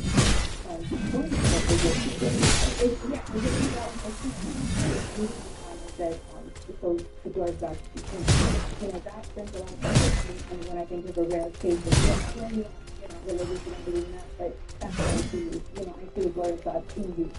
See the glory of God in all of Scripture.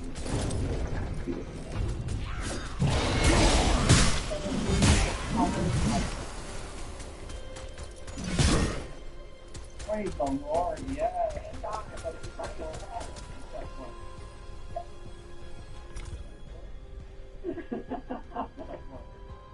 Praise the Lord. Conversion therapy has positive outcomes.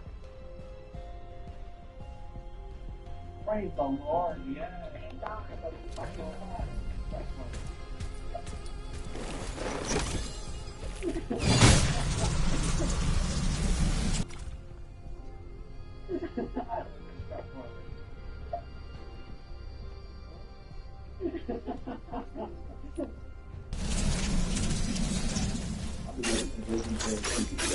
Because I believe the only person that sees virtue is Jesus Christ.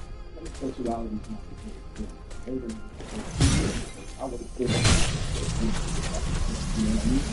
I don't believe physical therapy is really converting somebody because I believe that the ability spirit. The only way one spirit is a person. Yeah, it's far worse. You know, do you hold homosexuality and murder on the same level? Okay, I think something about conversion. I actually conversion therapy, but I was independent and activist ministry. Yeah, it was devoted to getting people to heterosexual. Really so sexual, I'm better than that. and I was forced to go live on my parents. So I don't think that it works. And so while I'm thinking that maybe that this is how you continue to do it. Like playing football, girls do it, you can my makeup. You do it spray, I mean, did I spray like to do that? So then I moved to like, big that's on my grade, so I was getting those practices.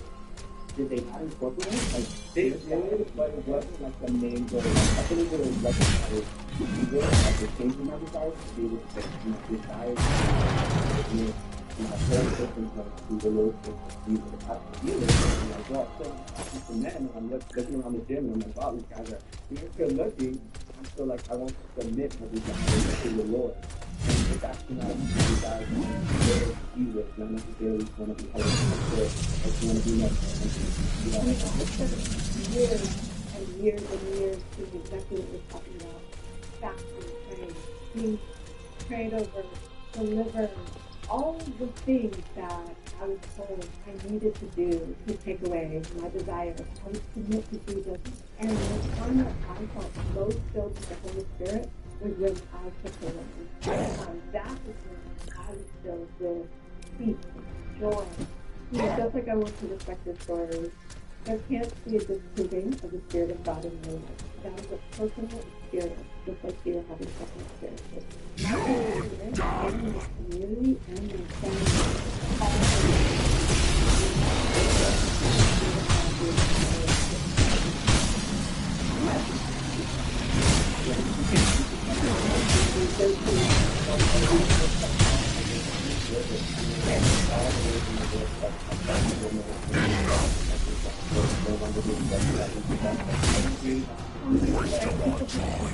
Of course, I'm just saying that there's important to the way that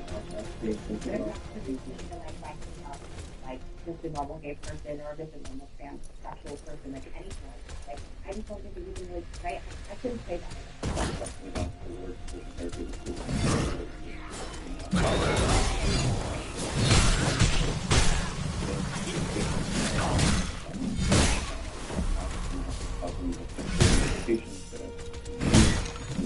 Here doing all of this interpretation, and then I hear my here being talked about being delivered of homosexuality. It's not being done by psychologists, but it doesn't change the fact that it's trying to convert you from being one to another, and I think that it's not about bringing gays straight.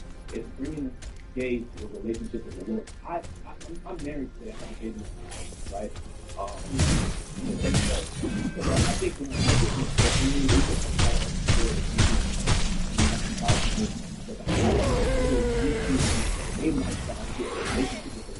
okay, my desire to be with a man is no longer there. I want to be with him, right? But it came from my relationship with the Lord. So it's about bringing that community from the Lord rather than.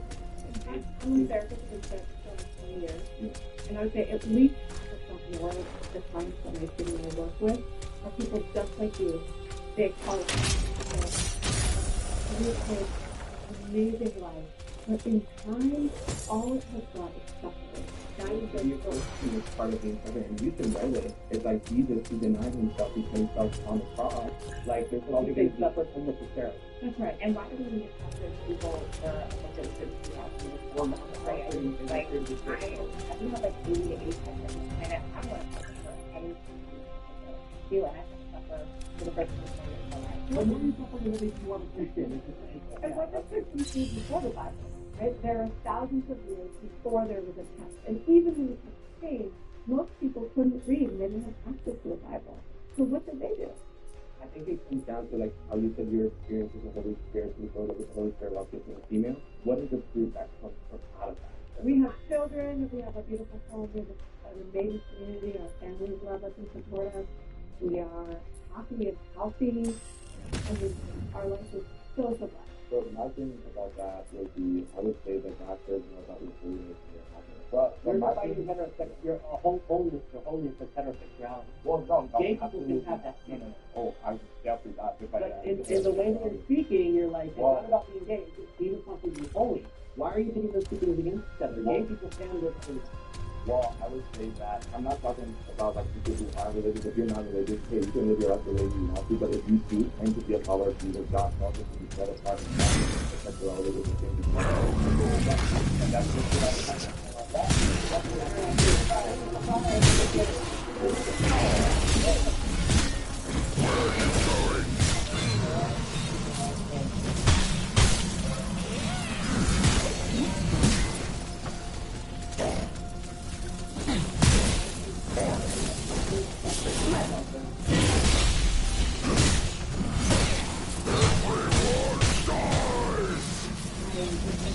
sexuality.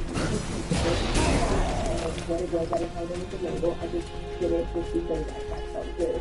But if you You're gonna die.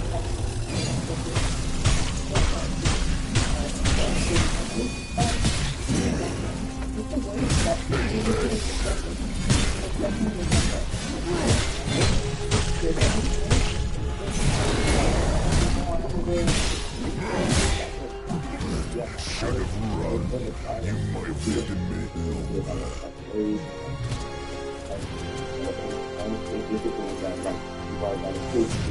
People like and things like that, and like you see like giving failure just like how like people just connected and stuff like that. Like that's not giving a good message. They're gonna do you guys as all sexual, all lustful and stuff, no self-respect, anything like that. And like I just don't like that with that. But then if you disagree with them about their lifestyle, I think it's inappropriate when that's completely different things. And they really if people disagree with you about who you are, what the life that you live, they're on the shoulder, they're scared of you, they want to be away from you. I was nice for Friday that that is I was like, oh, even with you, I get to be out here and while I was there, it was slow. So the drag queen that was performing to here was all great. But then there was this like go-go dancer next to her, and she performed a sex act on him right there in front of me. And I was 17, and I was one of the older people. There were kids and stuff, and everybody was cheering and celebrating. And I just felt like this wiped out from me, like this what that is supposed to be. But for me, that was way too much. And in my line of work, I do with this kids, and I'm hyper aware of what they're exposed to. I'm very protective of kids. When I was 8 years old, I was homosexuality. We watching this show called Jericho. That's what it is. A lot of stuff about natural graphic how our eyes are into our bodies. We do a lot of darkness into our eyes, we do a lot of darkness into our bodies. All of those things some are pushing this around the kids because kids' minds are something. And when you show them that these are men and men and women together is okay, they're going to grow up thinking, okay, I can do the same thing. And when you do that, you're turning the whole nation into procreation, none of these things is the Antichrist agenda, especially in education now where they're teaching kids about gay sex and transgenderism is okay and all that stuff. I feel like that thing is wrong. And I feel like the call to attention to turn back to the Lord and really just stop that stuff and stop the kids. For me, I'm conflicted because I know that the gay rights movement has done a lot of good. Like if it wasn't for the gay rights movement, there would literally still be people who are still doing this because they think homosexuality, you know what I'm saying? It's just that, okay, we can see these individuals as equal and we don't want to kill them anymore. And that's partly Christians as a blame. Like we just kill like gay people. And trans people are still murdered. Yeah, exactly. So who they are, that's right. I support partially because I do think sometimes there are what we get for maybe that's okay, but I could have a dragon. I don't want to be fun anything because I bring up the home. There's also the money taking the other that's like if I'm gonna grab like why do you think it's important to take it out? So that's all types of whatever that. I think it's like an aid thing. To me, like I actually attended quite a few pride festivals. They were amazing. I love them. I was so excited to be there, but that was because I identified. And it was the first place that I ever felt truly welcome. And I think as Christians, we need to make more spaces where LGBTQIA, they can come into churches and feel welcome and feel safe. But yeah, I agree that holding pride festivals. I can hear the sounds of battle ahead. Once again, being gay, is sin, and that does something to the land. Like when we celebrate that, when we celebrate these festivals, it does happen to the land. You know, it can cause earthquakes, diseases, all this stuff to start to happen according to the Bible. That view gets the blood. Pride and public respect. Those are not the same thing. But also, I'm a mom of 9-year-old kids, and we are the ones who put meanings on things for our children. Bodies are not bad. So even if our kids see some an exposed body part, we don't automatically say that that's bad because it's not. But we do talk about how some people might feel that that is negative and some people might feel that is as positive. I think there's like biblical precedence to that, like God created us naked from the very get-go. But then now, once again, with the introduction of sin, that's where lust can creep its way in. And so a child that maybe saw a fetus genitalia, something might happen there where if they, had they not been exposed to that, maybe they would have remained a little bit more innocent. I definitely want my kids to stay innocent. You're right. Like, I'm not like, look at this, that to me that is absolutely harmful. But if we are in the world, or even at a Pride Festival, which they love, my kids, they feel so much of God's love in Pride. They are drawn to it because they see God's goodness and love reflected in it, and they see their moms who they love reflected in it. They have no definition of that. That's just kind of fit well with me, especially like the fact that you're a Christian, because Pride comes before destruction. So I just kind of agree with that statement. And as a Christian, maybe we need to relook at our Bible. That's pretty sensitive and pretty judgmental. The pride that's happening in the Bible is different than the pride we're talking about here, and it's different than the pride in the parade. What we're talking about is actually something that even Christians, I'm sure, would identify with, and that is just like we are almost mirrors of God's diversity and inclusion and love. That it's like this light coming down and hitting me and reflecting me. And that enjoyment, when we reflect God's creation and goodness and love, it's enjoyable. And so that's really what Pride is about. These stories, though, are far and few between. I've been to probably 15 parades and festivals over the past 10 years. At any festival where there's going to be drunken people, like this is Mardi Gras as well, like this is anywhere. Yeah. So uplifting these one stories and say, look, there was a penis exposed at this Pride parade. This is all what Pride is about. That's what happens in India. That's what furthers LGBT oppression, because we're demonizing some sexual deviants that are trying to groom children. That's not what anybody is. Well, why is that? I'm scared that we're going to be charged with those, that my kids are going to see a female. I'm 1,000% against whether it's Christians or just people who are not religious who bad the LGBT community killing. I'm not for that. I don't stand with that. So I believe that it's a sin. Live however you want to live. Just don't push it on your children. You just can say no Christianity. Don't push Christianity on your children. No, well, that's the thing is that there was an influence. I remember back in the day, there was a campaign that was called It Gets Better. I didn't know how to get childhood growing up, especially with all these attractions, living in Miami, very machismo culture, and looking at TV and being like, well, it's going to get better for me. Like, eventually, I'm going to be happy. But it was that influence that kept me going to want to be gay, to think like, oh, my life is going to get better if I just get into this. And I am very thankful for the people on this panel as well for us starting a new movement, the holiness movement, where we're telling children, hey, if you have these attractions, that's okay. Understand these attractions. What do they mean? Let's not throw it out the window. But I don't want another naked they're dealing with acceptance. They're not dealing with the attraction. They're dealing with wanting to be accepted for their attraction. That's the difference. Better, actually, it gets better because it's incredibly painful to live in a community like you described. And I can only imagine the amount of pain that you've experienced. I would love to transport you to a different place, a different home, a different family, and to see if your experience would be the same. I think they would. Both go to heaven. I want to make the distinction between people who have same-sex attraction and people who are actively living according to those same-sex attractions. Because the Bible says in 1 Corinthians 6 that if you're practicing homosexuality, you will not inherit the kingdom of God as so as a drunkard, as so as a reviler. The New Testament alone has enough evidence that the lifestyle of homosexuality is sinful and against God, and we can't say that we're followers of Jesus, but yet live according to our flesh. We can't say that we're filled with the Holy Spirit, but yet do what we want to do. You mentioned 1 Corinthians 6 that